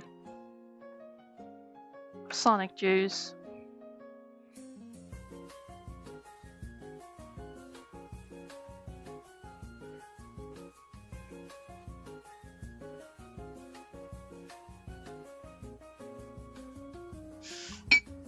Clink.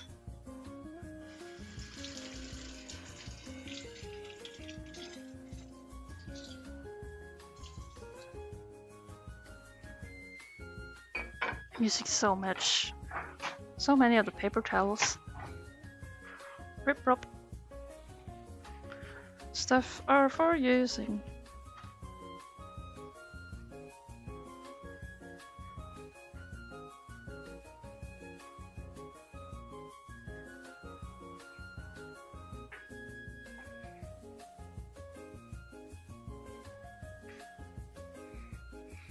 On par with Mario and Mickey Mouse.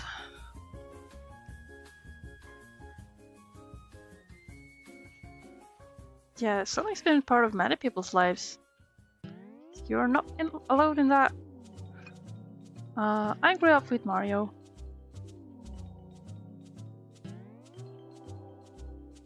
There. Alright. We have it. We have a thing. Now for how long should this dry? I didn't consider what to do in the meantime. I could of course, you know, draw something. Should be fun, could be useful. Could, yeah, we could look at the sketchbook. It's such a hassle. I'm basically parked in a slot in front of my computer and I have to carefully back up every time I'm going to get something. Let's see, sketchbook. Oi! It got things happening. Looks like a finger was here. Huh. Fascinating. And allow 30 minutes to dry, then serve with white wine. Yeah. That's how it goes. Now this cursed book is what's keeping me nowadays. Let me just check that there's nothing offensive in it. I don't think there should be. Nothing readably offensive, at least. But you know, better safe.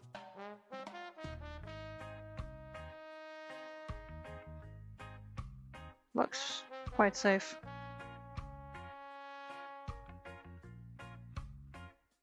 Yeah, we're all good.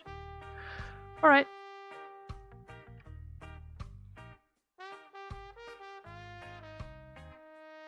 Watching paint dry.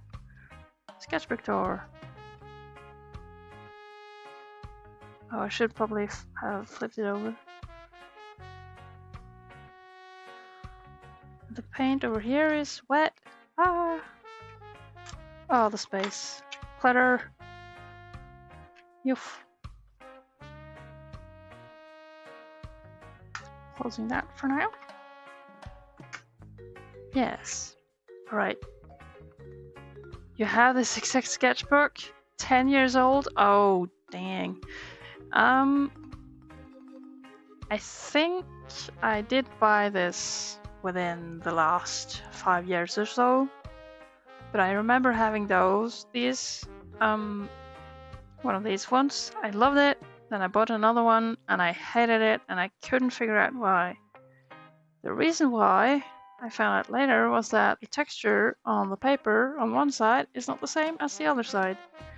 Turns out, it seems that the very first one of these that I had must have been mounted the wrong way around.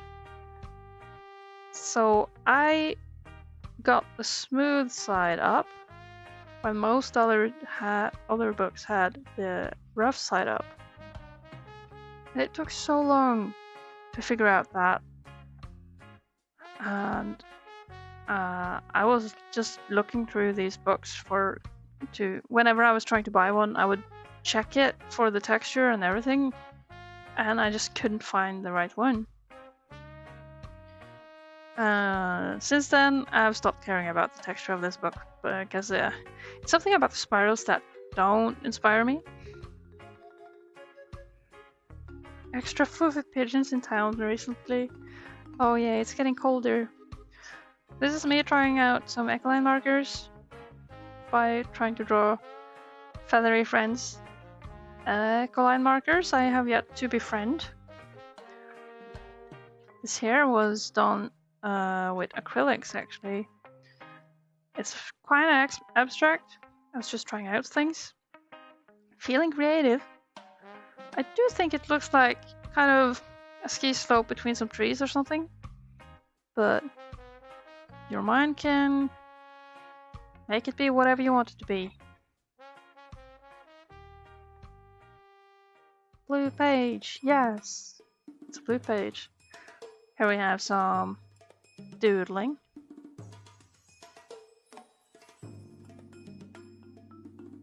And there we have a take on rigor mortis, drawn with acrylic markers that I borrowed from a friend. It's something weird about having markers that are like a single color. You cannot really mix it, you cannot really dilute it, or there are lots of things you can't really do. And for the longest time I tried to collect on those, like pro markers or on other things, and I eventually gave up because I want all the markers. Oh, yes, K9 asks for trick or treat. That's a funny one. Anyway, this is rigor mortis, a dead pigeon, angel thing. Here's just some loose garbage. More loose stuff, less loose. A silhouette. I think I was on a bus the other day, or when I drew this, trying to figure out stuff, and a sketchbook should be a sketchbook, you know? You don't need a full illustration and everything. Oh, these I had fun with. I got inspired by how animation sketches look.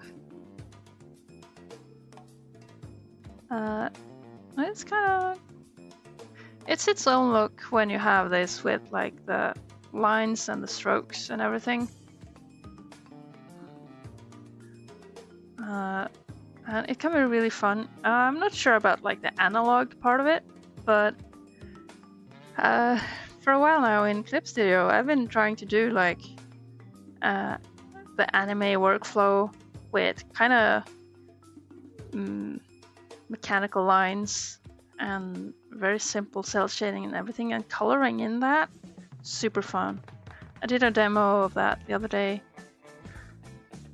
Now, drawing in the book upside down makes sense. You don't want your arm to rest on the spirals. Darn spirals. And so, here's a dragon. What a big ring in the nose. Big goofy dragon. And a redraw of a friend of mine's old childhood drawing.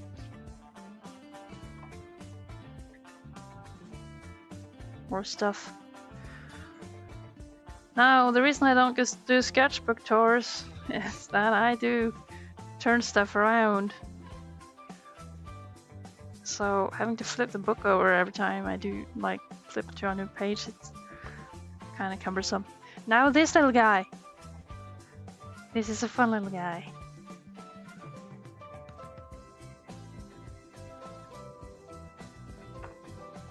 I usually use my sketchbook to warm up and get into it, like back into drawing, because if I have to do a signing or a character drawing and it just doesn't set, I'll be allowed to do crappy doodles in the book, and then I can do proper stuff later. Alright, you going, Patch? Alright, take care.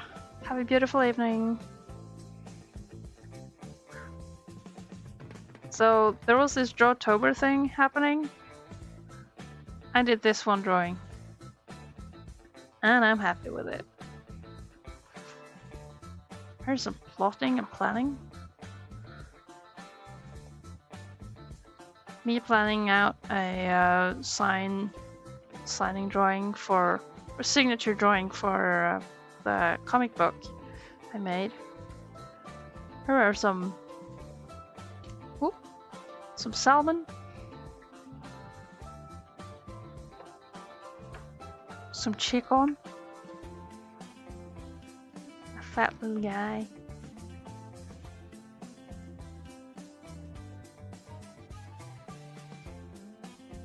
Drew this on the way to work.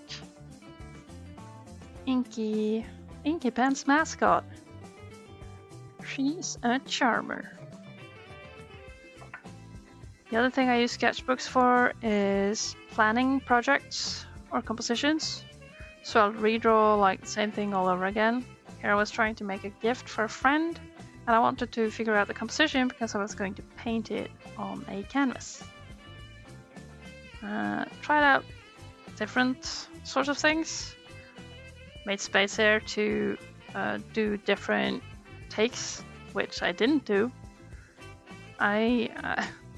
Making space beforehand is my kryptonite. I will never fill out all those spaces, and I should stop trying to do it because it never ends well because it doesn't find the end. So this thing was trying to be, I wanted it to be diagonal. I couldn't quite do it.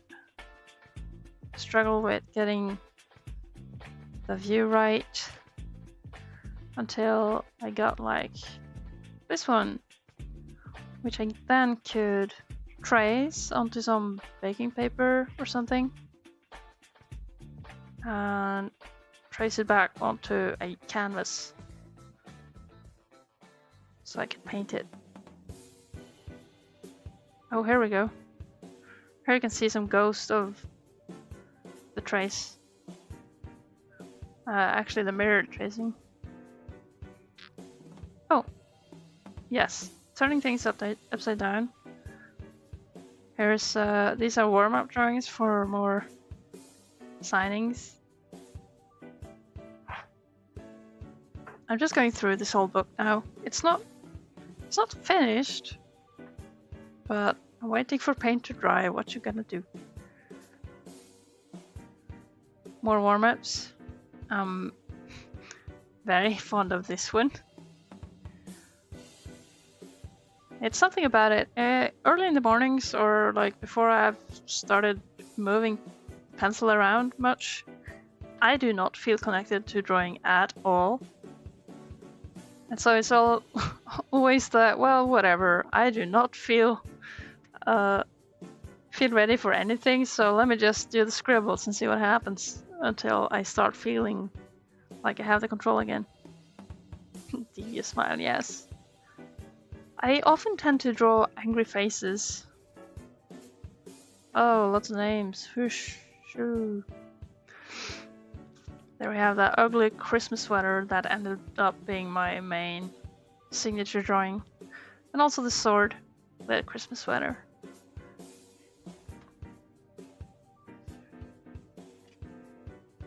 More Ella.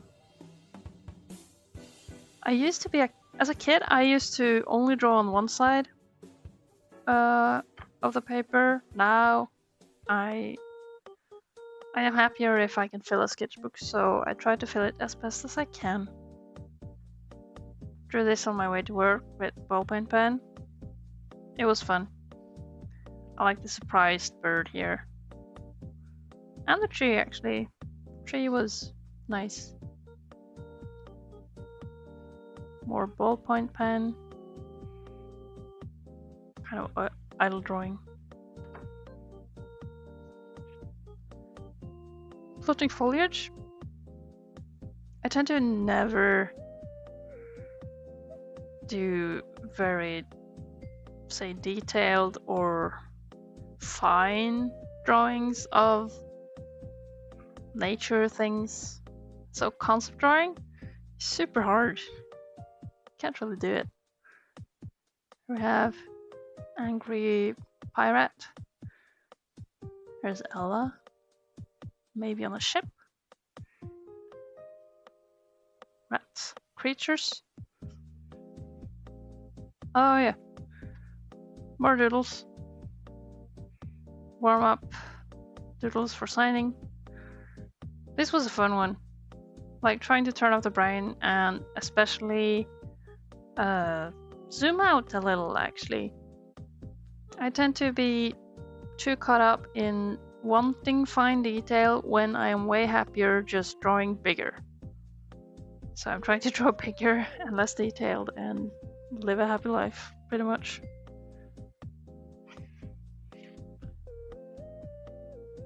Here I was on my way to Trondheim Sitting on the plane, just playing with washi tapes. It is not obscuring anything except for these boring circles. So I just wanted to make it more interesting. This now, also a bit of silly drawings with the hard shadows. I like sketching in colors, so trying to find something that is fun. However, well, the colors here are not as neon as they look on stream. Don't worry about that.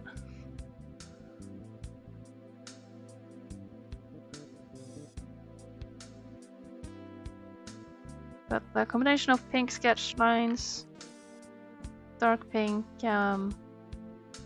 shadows with alcohol marker. I think it is the single Copic marker I own.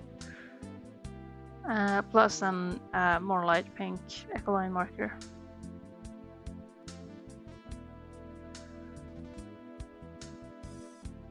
Marketing.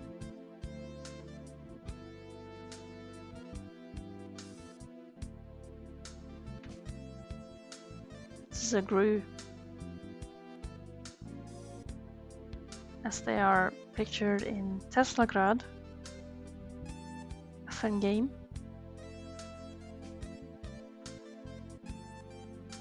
Playing with just loose shapes. The sketches like these don't necessarily make me happy, but if I don't have interest in finishing or doing more with it, I'll just move on. It's not quite a good habit, but it is better than not making anything at all.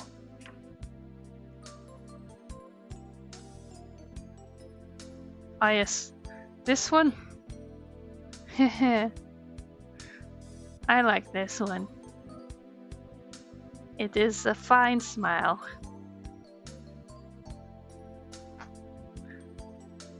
This was somebody else using my sketchbook. Eyeing you, Dino Wiley.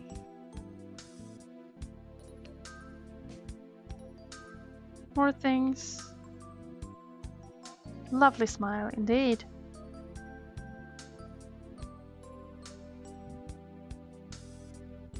This is particularly uninspired. Now, looking at it now, it kind of feels like a transition is happening.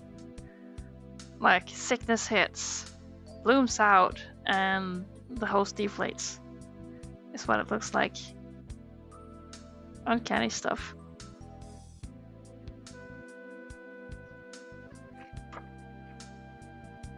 Here was a quick drawing of somebody.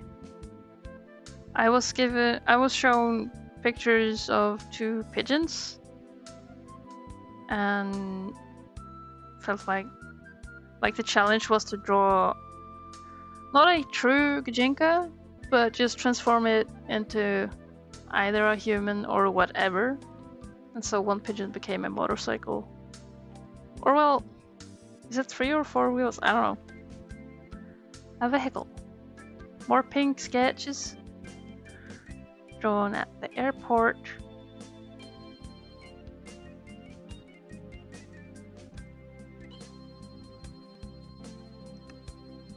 I like the sort of mellow color that hits when using the Ecoline, like this pastel pink.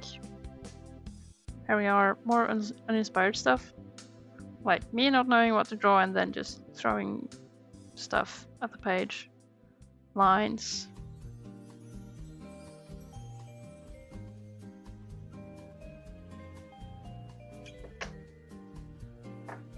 Just body shapes, poses, vague landscape.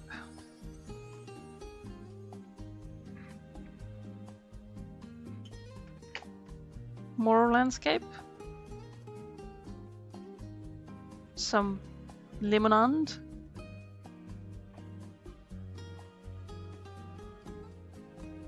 And I think that's it. Yeah, pretty much. I have this. This is from today. Me trying to figure out what to draw that I could do sparkles on this morning. And here's some golden dragon and a borb. the important things in life. And so that is the sketchbook. Now we're quite past halfway, let's say. So I do have hopes of finishing up this book before New Year's, at least. And I am starting to realize that I should probably number my books, because I do, whenever I finish a book, I haven't pre-decided what to move on to next. And that has proven to be a problem, because then I'm like, I want to sketch, but I don't know what. Where can I do my sketching? So that's some trouble. And I can't have only bad books. I would like to have some good books in between. Oh. Well, it is almost ready. The darkest purple here is still a bit wet. Yeah, you can barely catch. There we go. There's the reflection.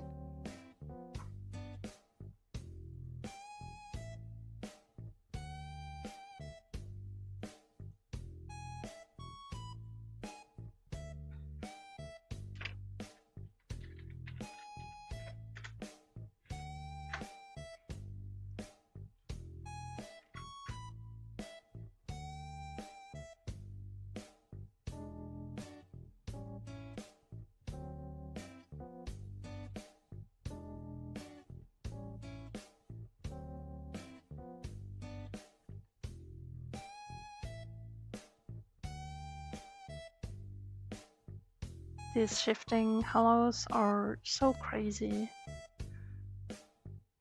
But it's funny, I can barely see the one here. Might be I had a bit too little on it. Yeah, you can see we can expect that the yellows are not going to look great.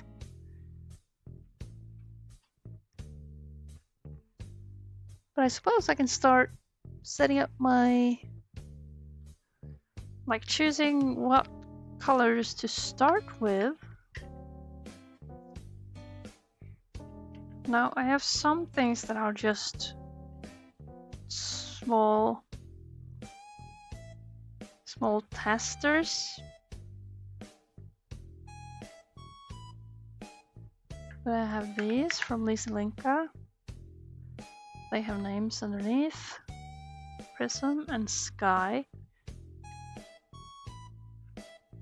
Then it's this interference blue,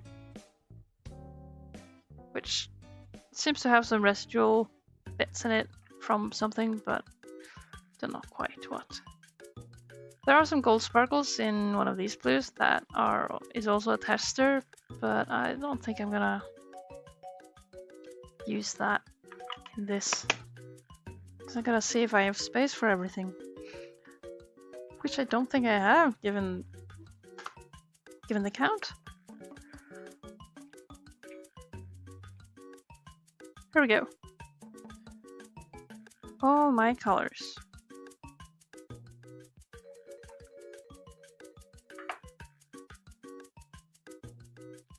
Here's the Galaxy set by Liz Linka. These are shiny shifters. This is Outer Space, which is similar and came as last year's Black Friday freebie kind of thing. Black Friday bonus offer, I suppose. Oh. It's got an ouchie. And well, these are very pretty.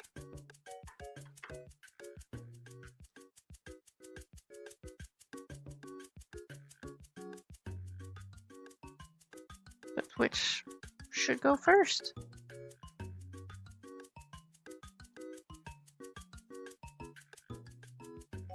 Like, there's no clear rainbow order of these. And I don't actually know the names here. Because the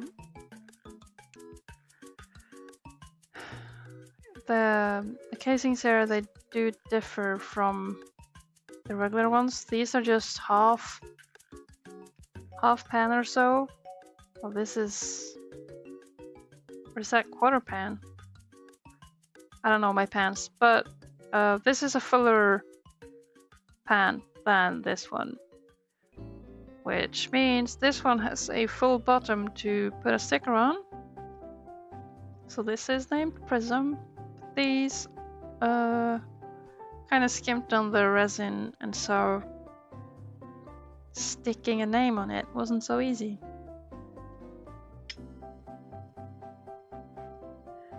I would love to name them appropriately. Oh, well, the first ones I do have names for. It's the outer space ones that I don't seem to have my card on. Oh! But what I do have, I think I should have swatches of them already somewhere.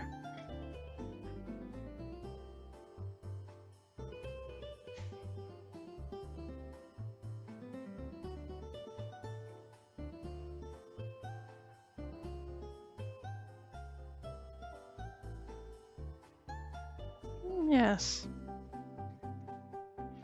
Here we go. These are the names.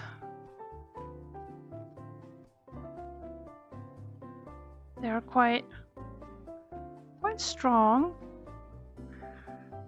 And while the Galaxy set isn't strictly connected to the outer space, they do have shifters that are very similar, like Mercury and Saturn look very similar. Jupiter. Oh, I'm getting all bedazzled by this. It's very pretty.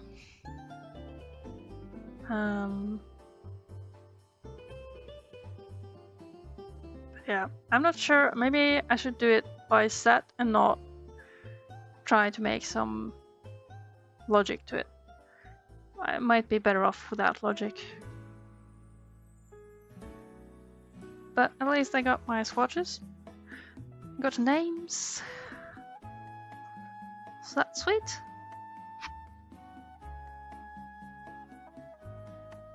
Oh. Is it dry yet? Looks dry.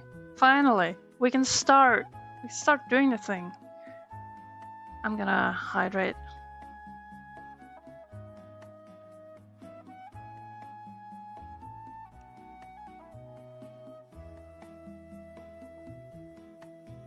Oh. Needed. At some point I will have to make dinner. I've been going for 2.5 hours.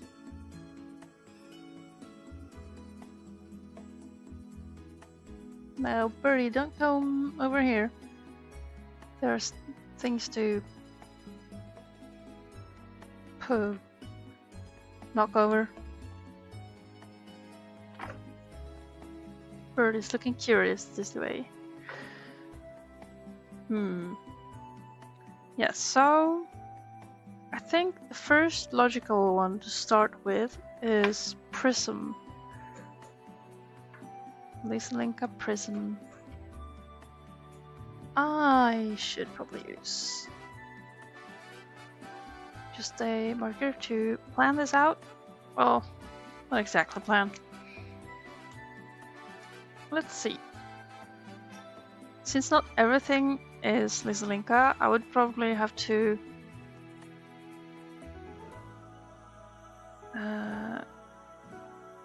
give some indicator to what it is. So if we just, well, on the back I can write that L is Linka. There we go.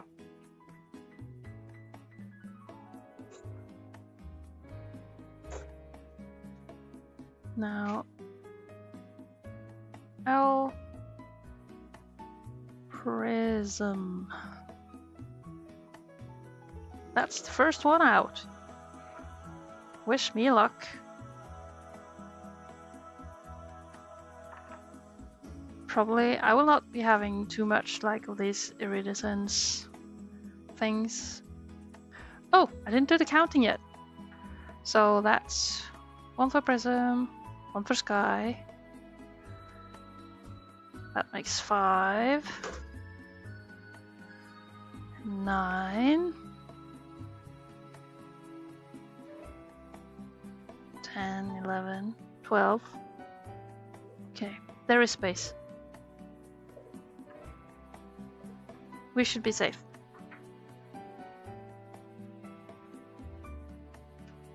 Now, I'm just a wee bit excited. This Leica is kind of nice though. They have these dropper bottles that has like a button on top here to do the pressing for you. It's quite cool. Of course, what they are experts on are making really pretty videos about their stuff. Okay, I will be needing to use two jars of water to clean out the brushes because sparkles gets everywhere. Now I gotta make sure I gotta choose what is the dirty and what is the cleaner. This will be the cleaner. The cleaner water and the dirtier water.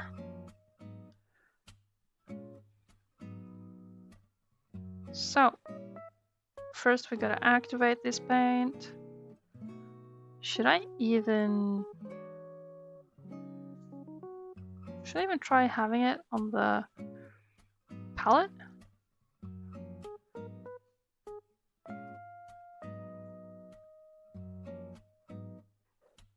It's fun though. The portions of this is very generous.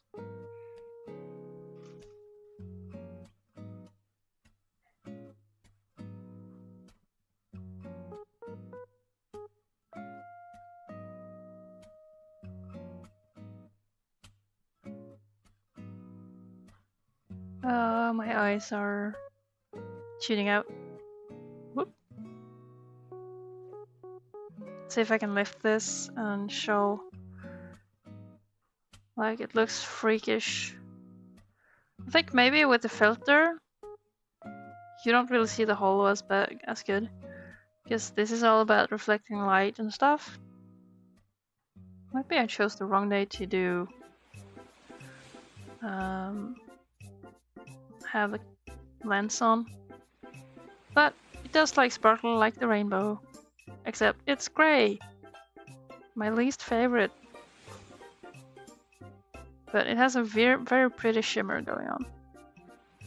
Should I make it a dot or a square?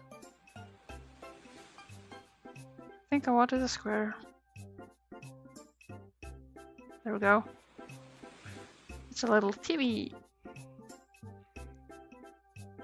Now, I realize this will look kind of garbage on screen. Especially while I try doing it. So I want to cover most of the color that is existing. Like make a square of this color, but I don't want it to be so activated that it basically becomes a thick layer that just covers everything. Want it to shine through. Maybe even pile up or puddle up at the bottom. We'll see. Yeah, so as expected, it is becoming like a dusty noise sensation on the brighter colors. On top of the up colors, however, does add a pretty nice sparkle.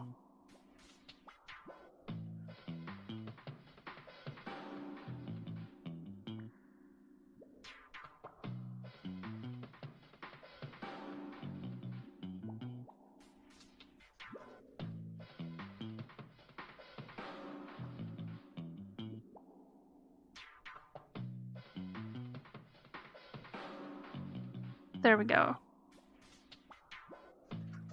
First bit.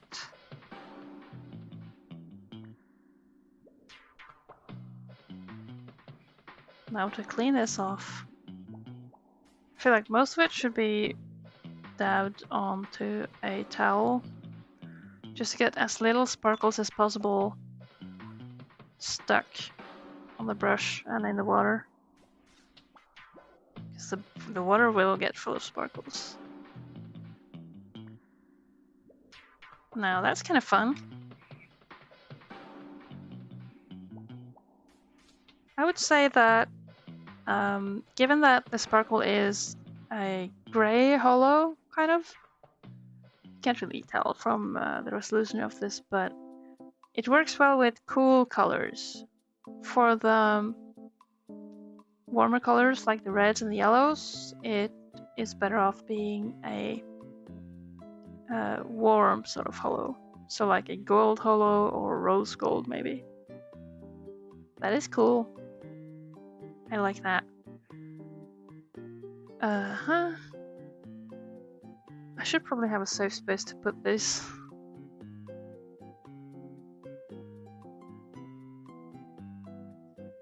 They do have their own containers. I'll just put it in the box. The box, it is safe. Safe from dust, from birds. Okay, moving on to the one that is named Sky. Yes. We are right. L. Sky.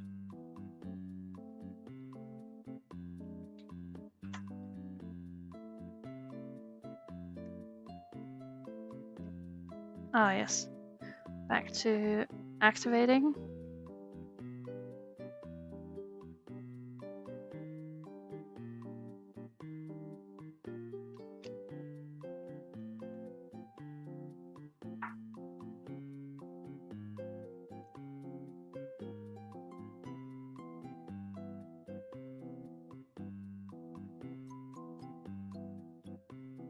What is fun about these is that it is rather quick to activate.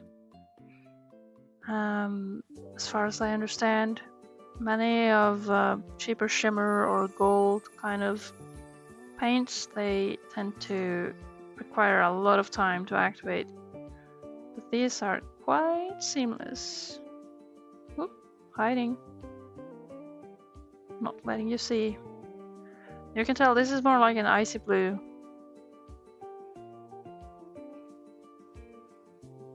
Still with hollow shimmer, I think. Oh. I'm afraid of dropping it.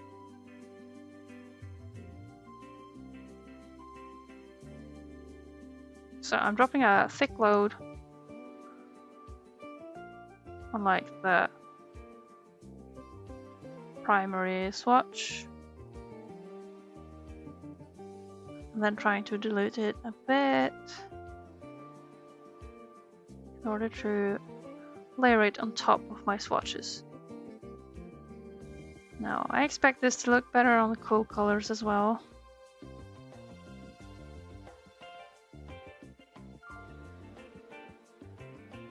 The fun part is that they sparkle.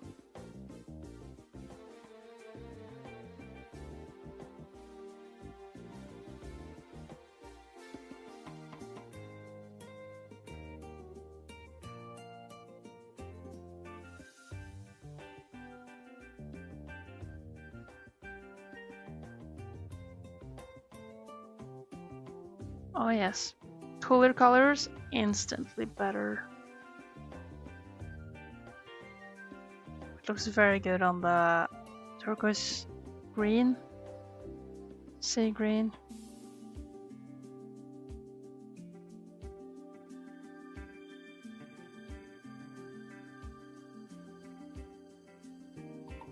Hold on, I gotta send a message.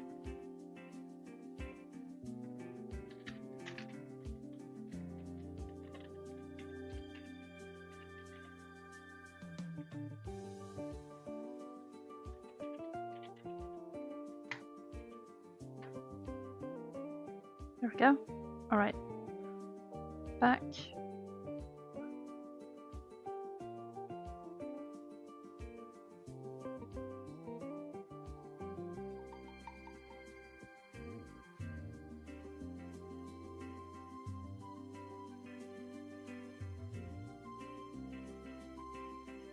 You don't really see much of the sparkle.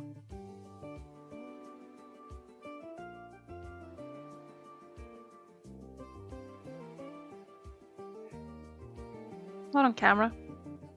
Right, dab that back on the towel.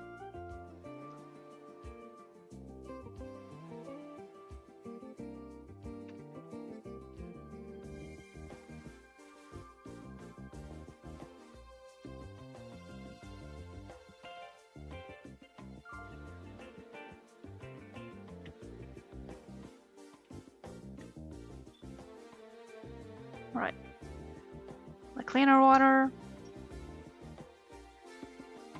And we're ready for the next. Ow.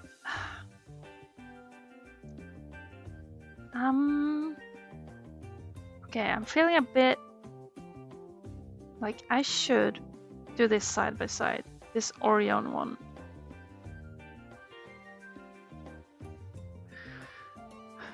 Because if I side by side it with the sky and with Uranus over here,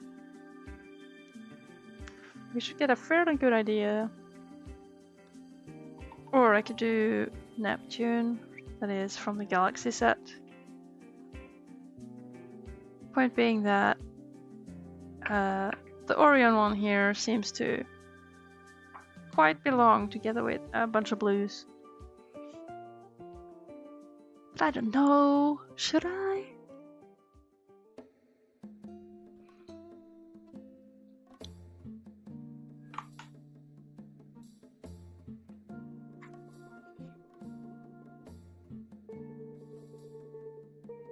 Put this back.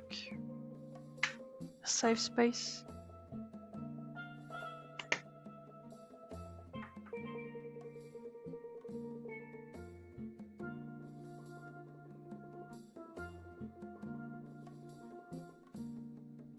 Yes, why not? I don't know the brand of this. And it's only a tester, so oh well. Guess I'll be spending it.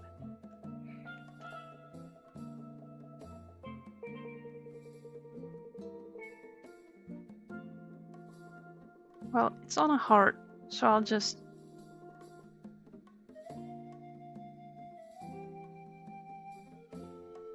There. Orion.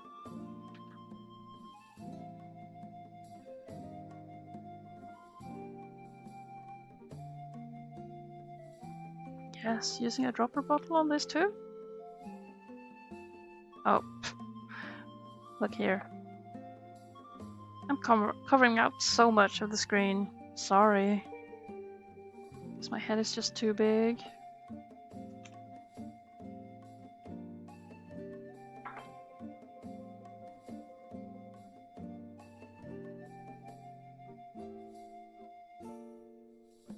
Oh my god. There we go.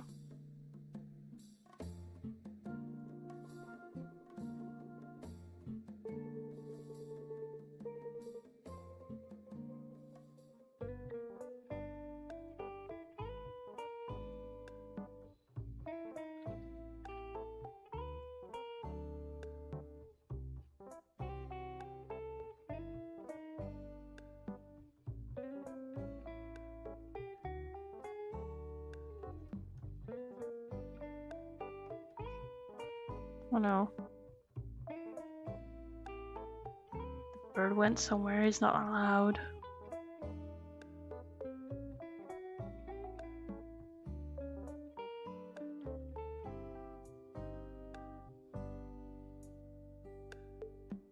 Now, I want a good bit of this. Yeah, by itself, not looking too great. It does have a nice hollow. A very nice blue shade. There we go. Love that. Of course, as expected, not looking too great on the warm colors.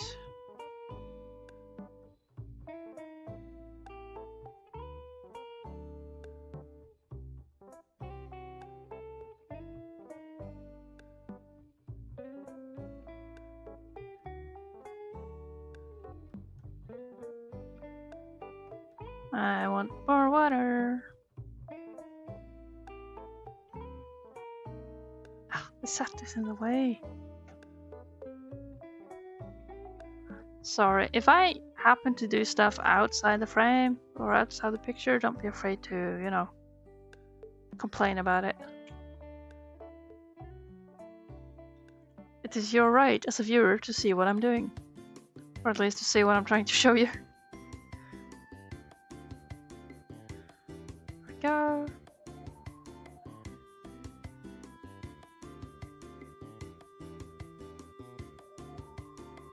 Now it's very enriching for these blue ones.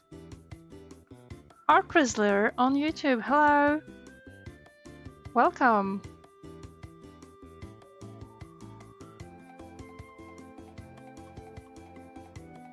Thank you for checking out the stream.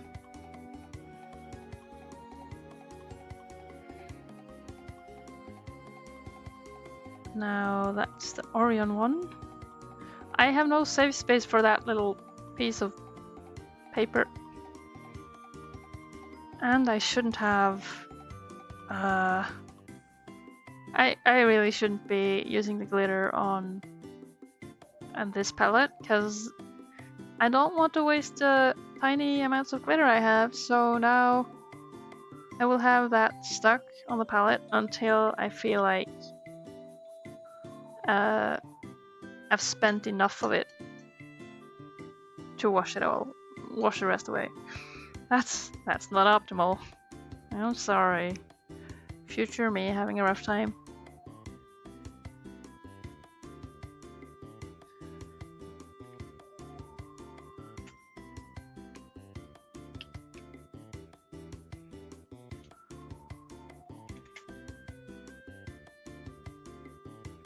Okay, next up should be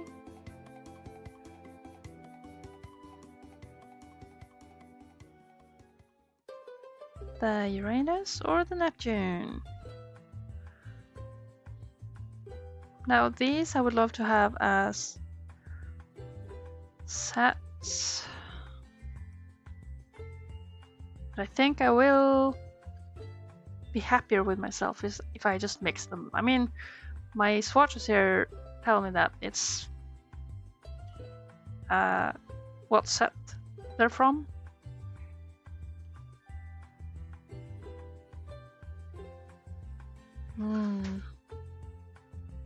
But if I do sets, I could write above the names what set they belong to. Ah, okay, fine. Let's go with Uranus first. Uranus. Let's see.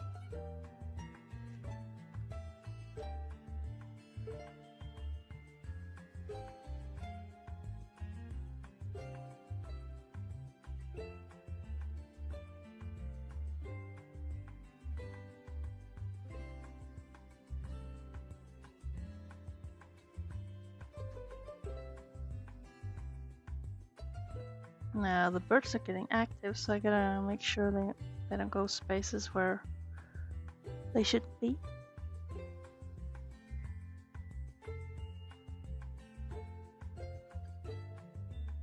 Okay. This baby was activated earlier today, so it's probably a bit lively.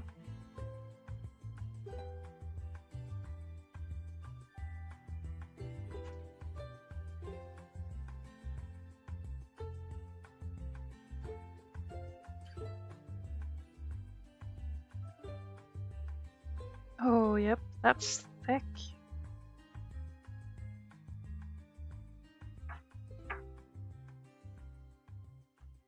Now let's try to dilute it just a bit. Oh.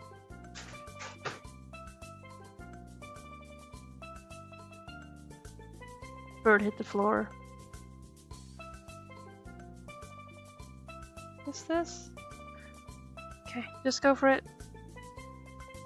There we go.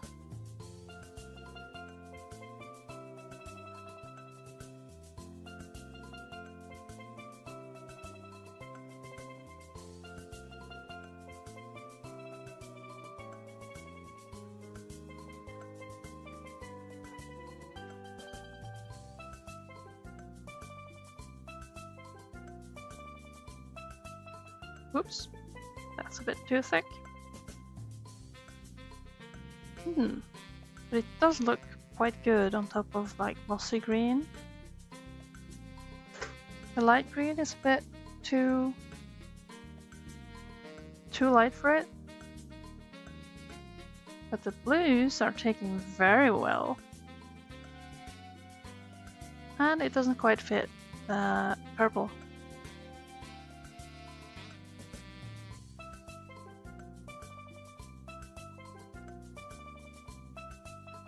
And what's odd about Uranus is that it seems to be one of the colors that doesn't quite mix very well. But the hollow glitter kind of floats to the top, and so the actual color gets obscured. So I don't recommend doing this one in a thick coat. It probably works better on top of other colors. Next one up. Now we might see some change where it will be better for the warmer colors. Although I don't know for sure, I'm just expecting. Oh, I'm so sorry, Art Whistler. I got lost in thought.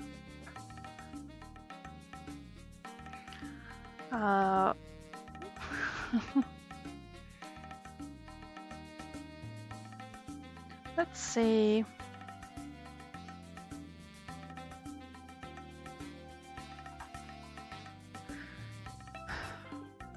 I even lost my train of thought now. Hello, Casey. Are you back? This is Mars.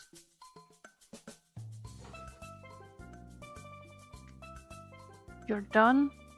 Done with your nerding?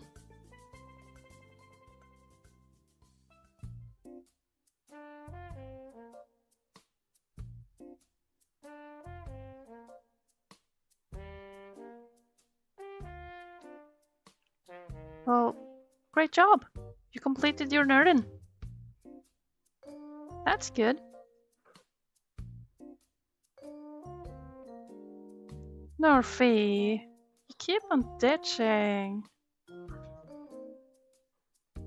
Here I go around talking to myself and nobody says anything, and I'm like, oh well, I guess I'll just talk in case somebody hears it. Oh well, it can't be helped. It do be like that. Oh, it does look like Mars is going to have the same issues as the Uranus one. And I suspect that this might be part of the reason that these are such low portion pans in the first place. Because I've heard from a pigment nerd friend that pigments like this, making shifters and sparkling watercolors, is a pain process. It is the worst, tedious, it ruins the tools very quickly, lots of stuff.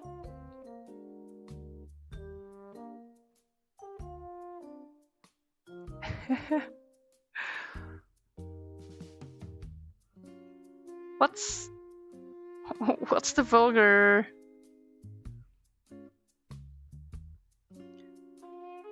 Enlighten me on the vulgarity.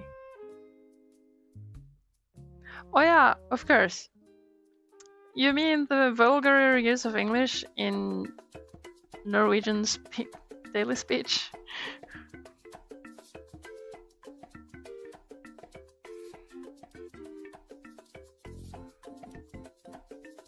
Don't worry, I understand you. Now, what are we having here? So Mars, it gives kind of a fun red tint to the boring Sonic Blue. It gives a very nice red tint to the purple. The greens and yellows are kind of more suffering. The orange is pretty good. Well, if you look at it from the right angle. This will be like a sheet of paper that I can never take a good photograph of. And we'll see once it dries if Mars has the same problem that Uranus. You Norfie realize that Norwegian slang looks vulgar, and I keep replying Uranus. I see no problem. We are all friends here.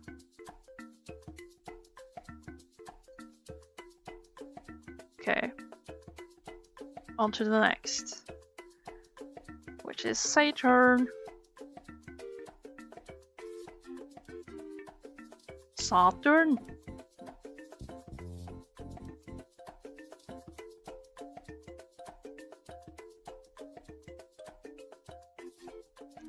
Hyena, hyena.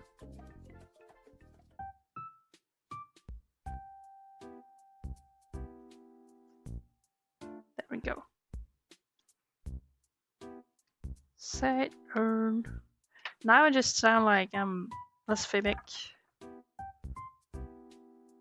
Offensive towards things.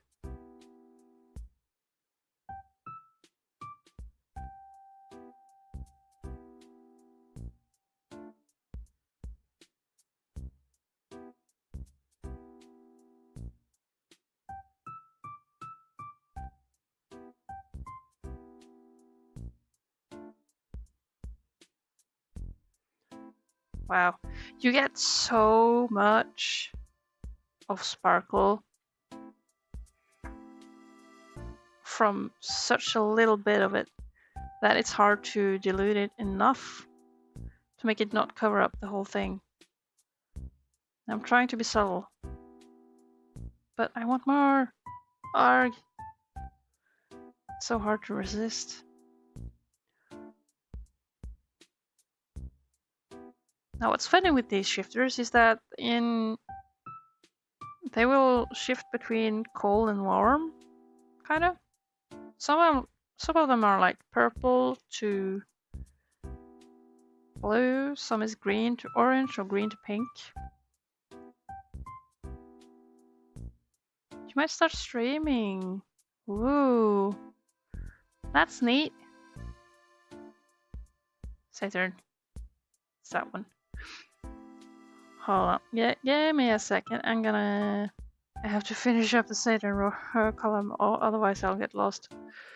I have terrible diagonal view. Like if I'm looking at a grid, I will just look at the wrong thing, and disaster ensues. There we go. All right, we got the Saturn down. Woo! You've never done streaming on your own, as in speaking alone? Or as set up a stream? Because those two are different. Have you like had collaborative streaming or streaming with friends before?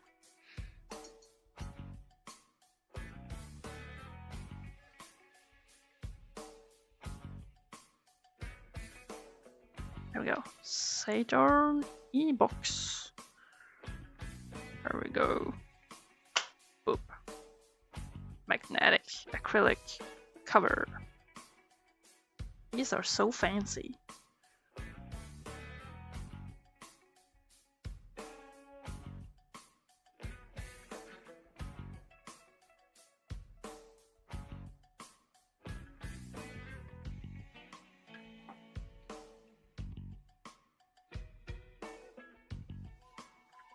Are they all planets?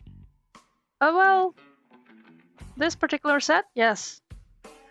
So this is the outer space set, and the other one is the galaxy set. So yes, you can expect that. The next coming up are Mercury, Venus, and Neptune, and Jupiter. Big shock.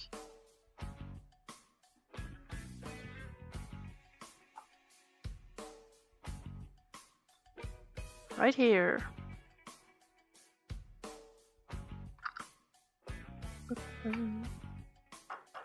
So let me see if you can see the shift. It's weird though. You have like clearly yellow, bronze, orange, cold blue, and warm blue. But if you turn them, now that's very clear on those colors. But if I can shift them,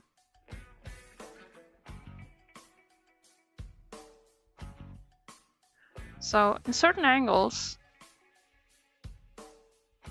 the colors to me look quite identical, but I do struggle to make it happen. Yeah, that's pretty much it. So you see this row is green and this one is more blue.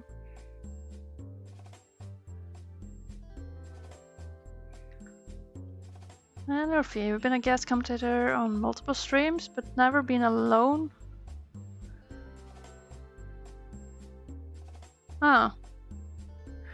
Technicalities in Twitch?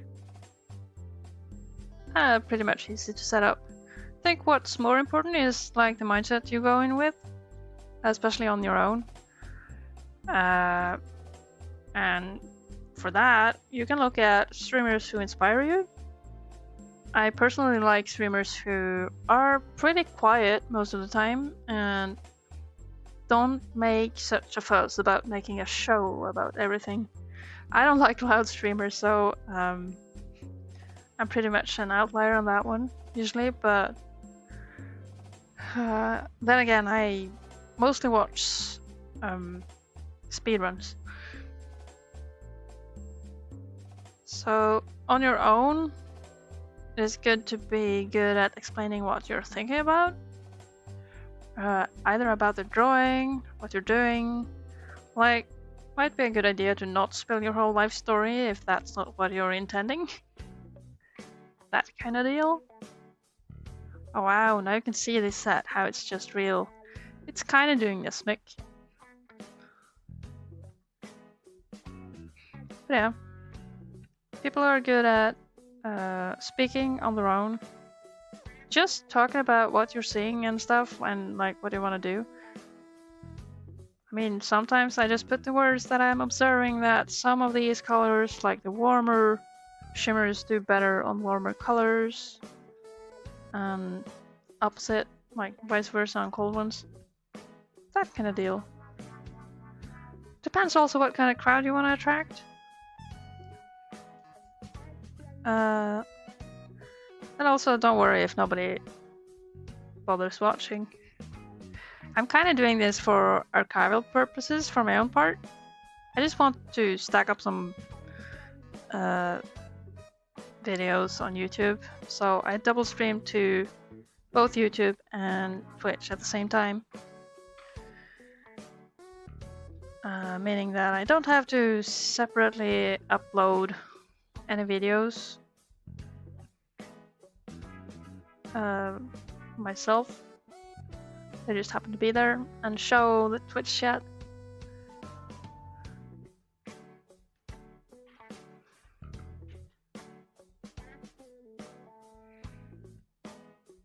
Kind of losing my train of thought here because I'm looking to the next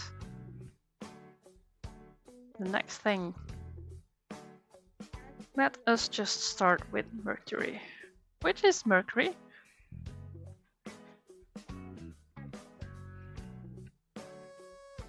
Pretty sure that's Neptune. Alright, here we go. Yes. Oh, that works very well just because you're left at Saturn and then go to Mercury. Very nice. You have a tendency to overcompensate and talk too much. Ah, yeah. That is common. Oh, BRB. Bird in space where he's not supposed to be. Bird realizing he's in the space he's not supposed to be and flying away. Very good. Burb. Yes. The burbs in the room. They are bourbon. Okay. Let's see. Mercury. Mercury.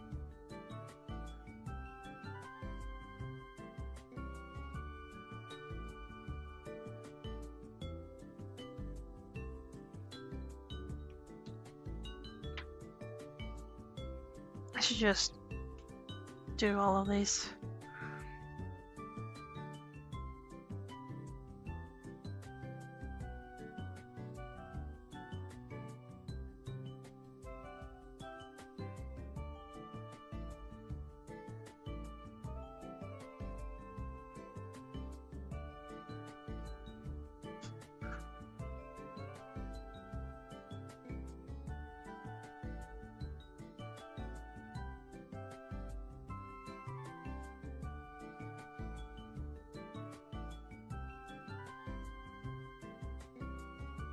Hey, Jupiter. No, foaming murdered by cold. I'm sorry. I didn't mean to have such a cool stream. No. Alright. In any case, Norfi, thank you for dropping by. It's been super nice to have you around. Glad you liked the stream as well. I feel like I'm not... On one end, I'm not doing anything. On the other... I mean, what's the big fuss? It's cool. I'm having a good time. And I'm doing the sparkles. Woohoo! In any case, see you around, Norfi. Have a great evening. This was Mercury, right? Boop.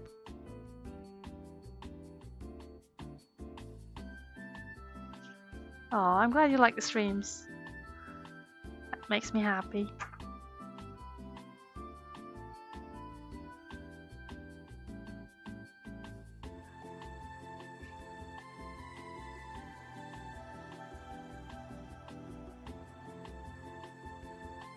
Now, I should probably... If I work my way up... I can...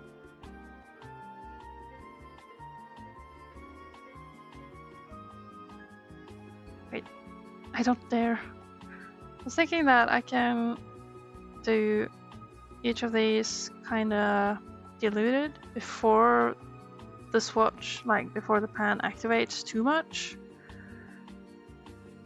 But no, it's distracting. And I risk activating too much anyway.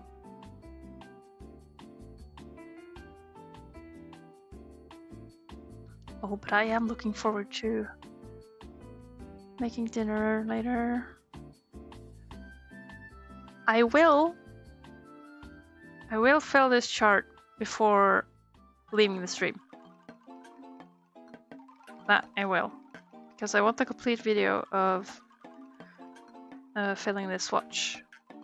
Because it's a cool project, and doing a project in one sitting, although not necessary or necessarily healthy, it's fun. I like that. I would much like it. Okay. Finish. I'm running out of water, clean water. Oh wait, I have it in the bottle as well. No emergency. We are good. Now it's Venus. That's the pinkish one. I do like pink. I expect this to do well on the reds.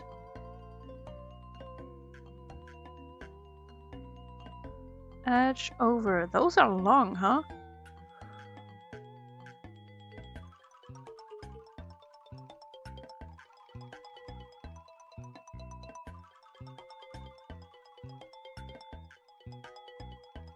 Oh well, this is way too thick. Yeah, please. I hope you're making me rich by watching ads.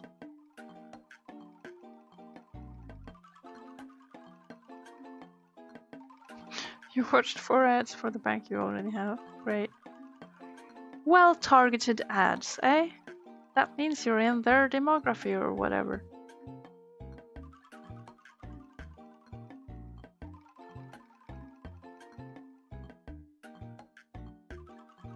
Oh yes, on top of the yellows, it looks like garbage. Just lovely.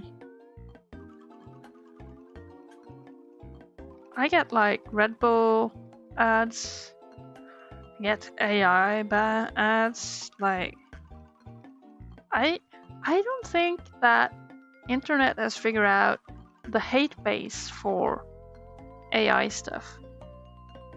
Or they do not care about ruling out the hate base from like their target list. But it feels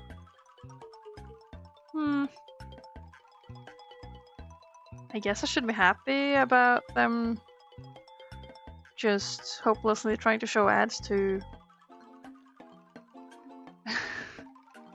areas. I think my surroundings are too narrow. You may not be wrong. Norway is not exactly a diverse country. Lots of national pride going on here, but it is kind of sickening how little brother America Norway is trying to be. Probably shouldn't be speaking too loudly about that, but I'll be honest, given all the stupid stuff happening in the outskirts that are far away from Norway, it baffles me that Norway cares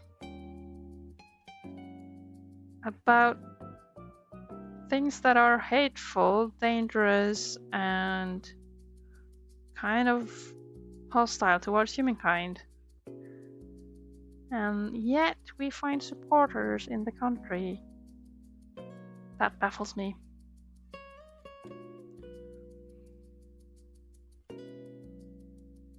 You don't think there is hate for AI?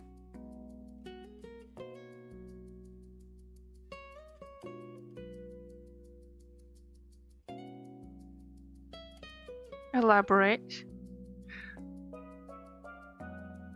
If you can.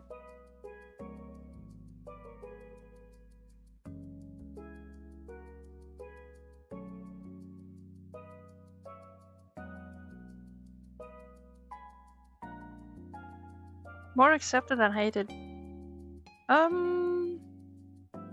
Yes, it is. Hence the ads and all the hype. However, myself as an... Now, misunderstand me correctly. I understand that there are uses for certain things that aren't exactly AI, but are algorithms to help you out and stuff. However, especially among artists, like seeing how regular Joe is not being very critical about where does the art come from when he generates some prompt images. All that ecosystem stuff, like there is some bad culture going on that hasn't been carefully adjusted, and nobody was prepared for it anyway. And you also have especially in regards to chatbots. I do believe it is a mistake to have them phrase themselves more human-like, because as we probably have seen already, people are not ready for it, and even people going ironically into it may at some point forget that they are talking to a robot and start getting parasocial ideas.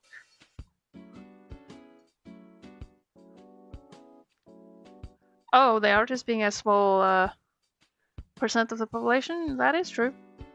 Artists are... I wouldn't know, I am surrounded by artist friends, but I do expect them to not be as many. Art scammers, however, that's where they're at. Oh. Jupiter. Let's go. But I do not trust a lot of the AI stuff going on. Mostly because I am not convinced that it makes anything better. It just invites people to be lazier, lower quality in their output and everything. Because everybody hates themselves and want to work less, I guess. Or hates their job, or is lazy. Or don't have money. That also happens, but... Okay, you keep telling me that to your friends. Being a dev replaced by AI? Yeah, no. Not gonna happen. Yeah, because you gotta have devs that understand the output. Yes, the idiot output. Exactly. So suddenly you'll have more consultant jobs to fix that stuff. That wouldn't be necessary in the first go, but you know, if business want to eat itself up by having bad ideas, sure.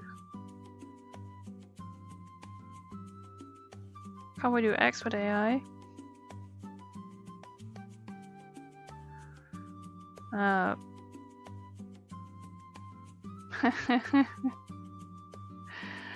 Oh, right.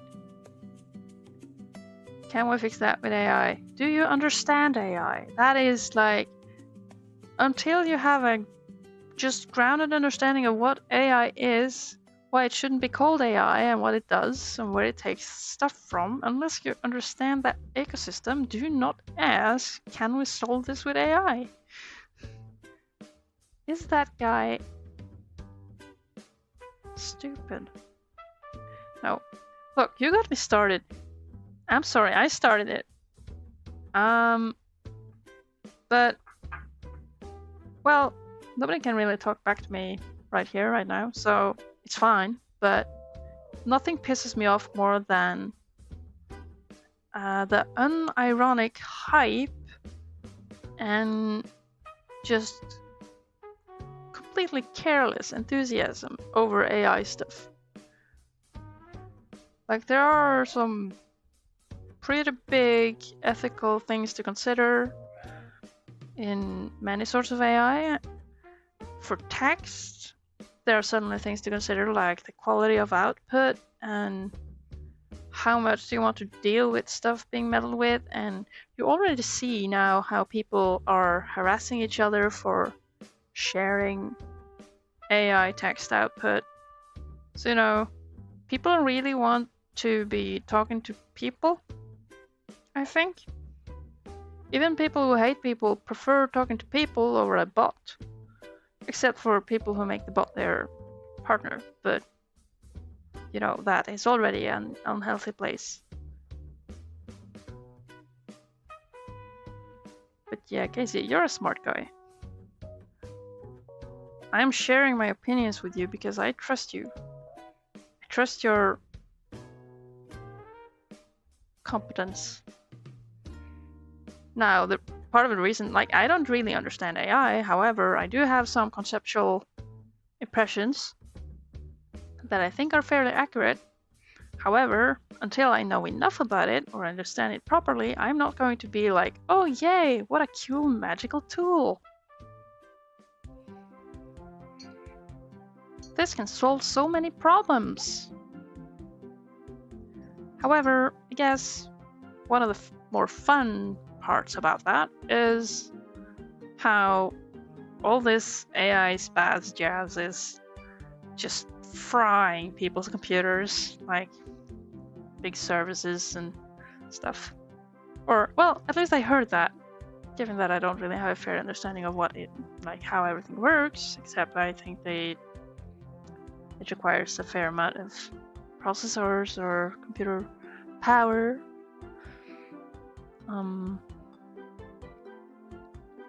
I'll live happily thinking that rich people are losing money on power bills.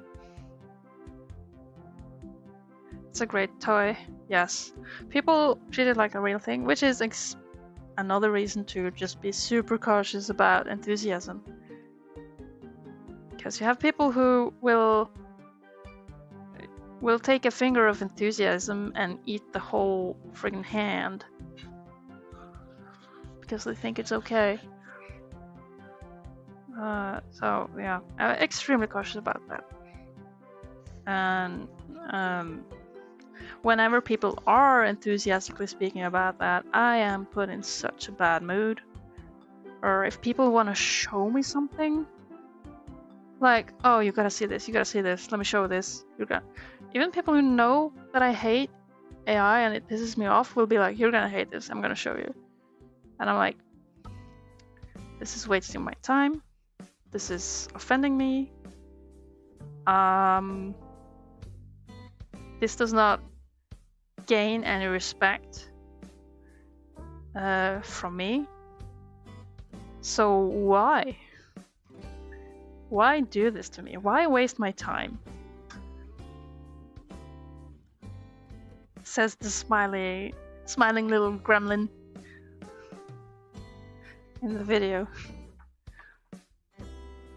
But yeah, can be fun as a toy,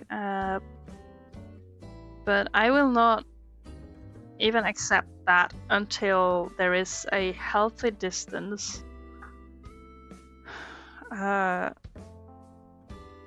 to certain boundaries. Ooh, now.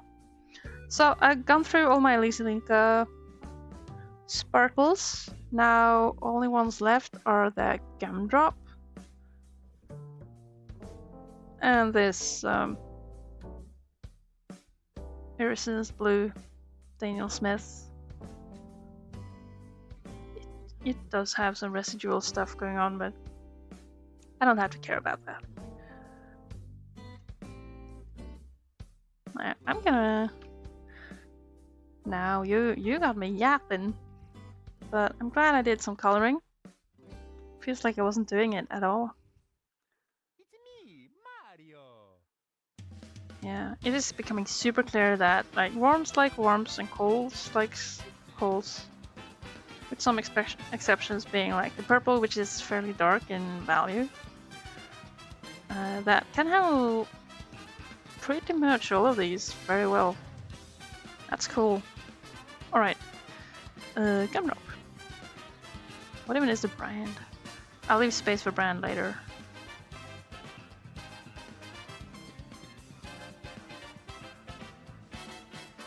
Gumdrop.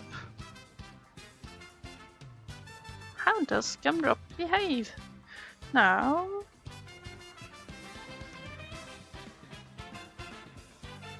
Whoop. Away with this. Its duties are fulfilled, and this poor thing... you're so cold today? Get something warm on you, bro.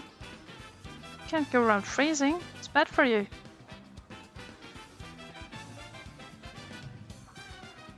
It's too late for video gaming? It's not.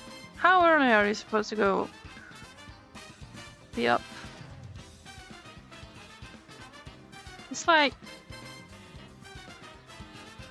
It is for you.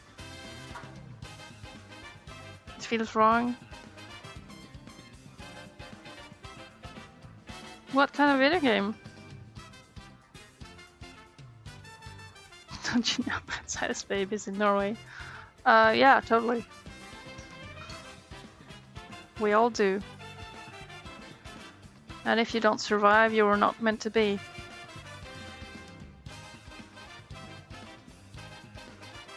You saw it on TV? Yeah, then it must be true. Yep. Real. Super real. Oh my god, this is amazing. Hey, I am getting suspicion. Didn't I have like 3 things? I think I had one thing that was named like cotton candy. Somebody borrowed it. And might be I got it back, but misplaced it. That's probably it. It was in Finland. Actually, I think it's Greenland. Oh my god, look at that! It is pink. It does nothing to the pink. Wow.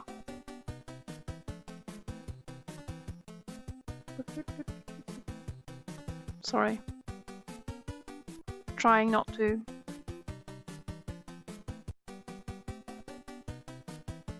You never heard this as a song before?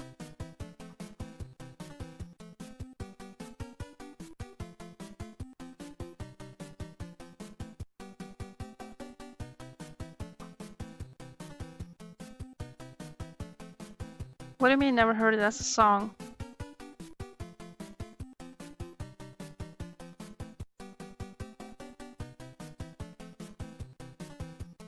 Outside of a video game?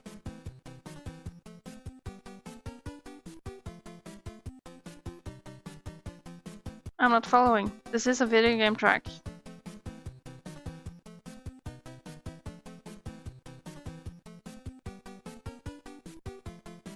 Who's presenting it as a song?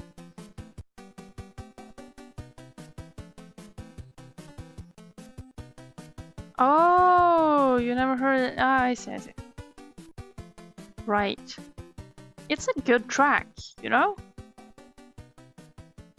Underrated track.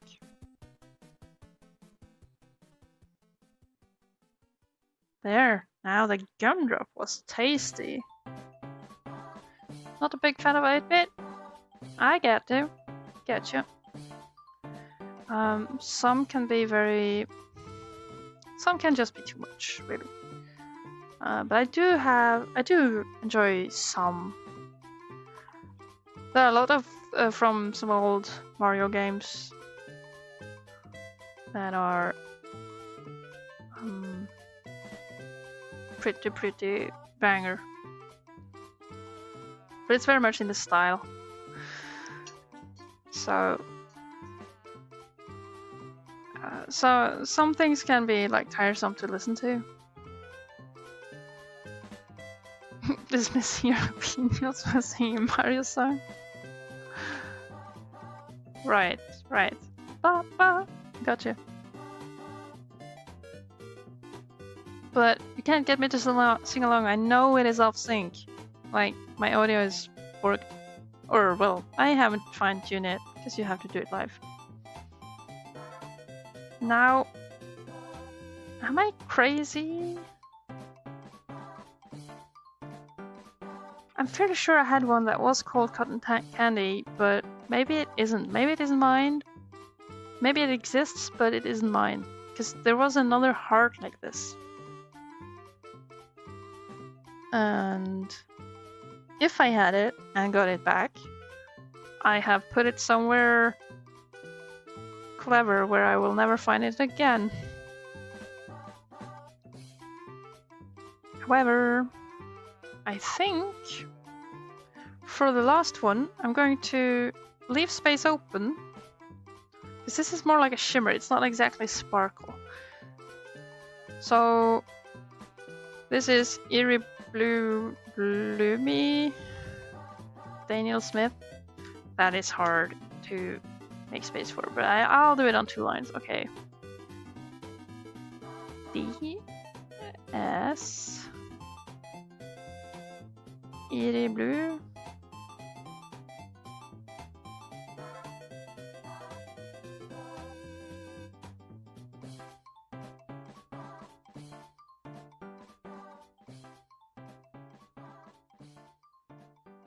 EG Blue Luby. That has to make sense, right? Totally. This is the last one. Did I clean up the sparkles? Looks clean to me. How's the water doing? Looking quite clean. Very good. Okay. We can do this.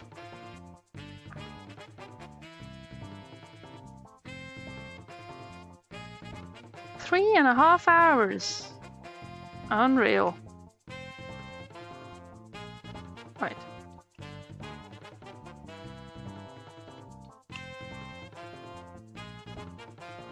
Three and a half hours on swatching. Is it worth it? We'll see. No.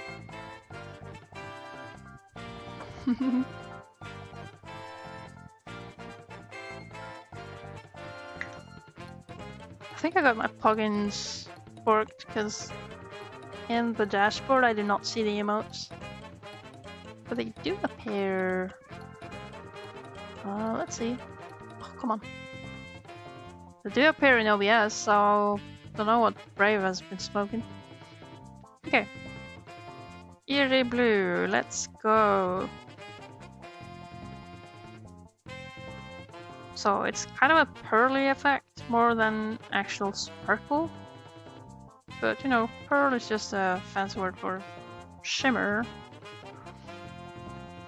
Oh my god, get this away.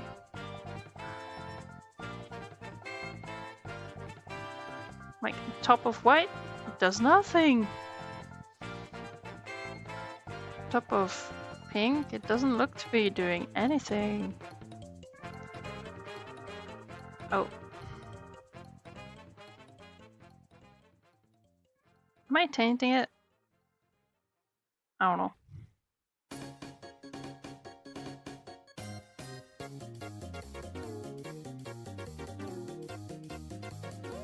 This is a way more subtle effect. I'll even... I'll just leave some.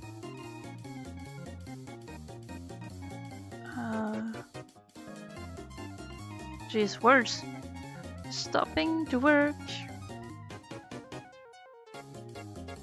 Yes, I was going to say I was going to use the clean water for cleaning the brush now. I can barely see where I'm doing things. Oh, but it does look very nice in certain light on top of the blues here. Big shock. Yeah, now I did get it over all of the parts. Alright. You can see some shimmerings going on. It's not all dry. Some are taking a bit longer to dry than others. But the little text over here, can't you see it? Super cute. Some weird, yeah. And it's basically to eliminate the weird ones that I'm doing this. So very few things look good on yellow and bright in general. There are some. Mostly the warm ones. Alright then.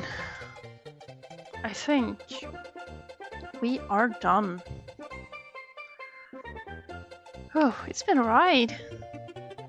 I'm quite tired. Blam.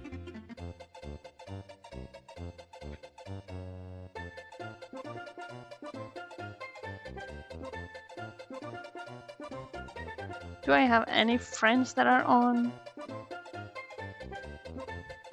a Saturday?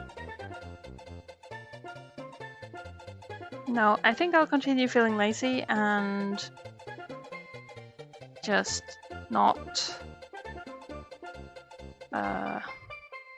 bother with raiding anyone.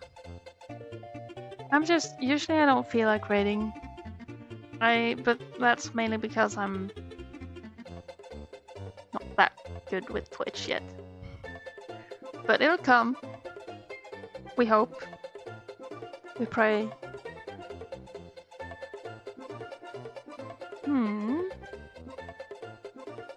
Now it's hot. The YouTube thing says it's been on for 3.5 hours, same as my OBS is saying, but it does look to be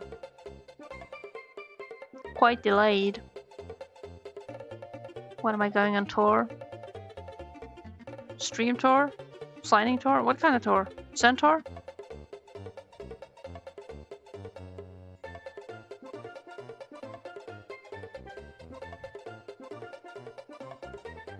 Minotaur. Ah, that one. Yes. No.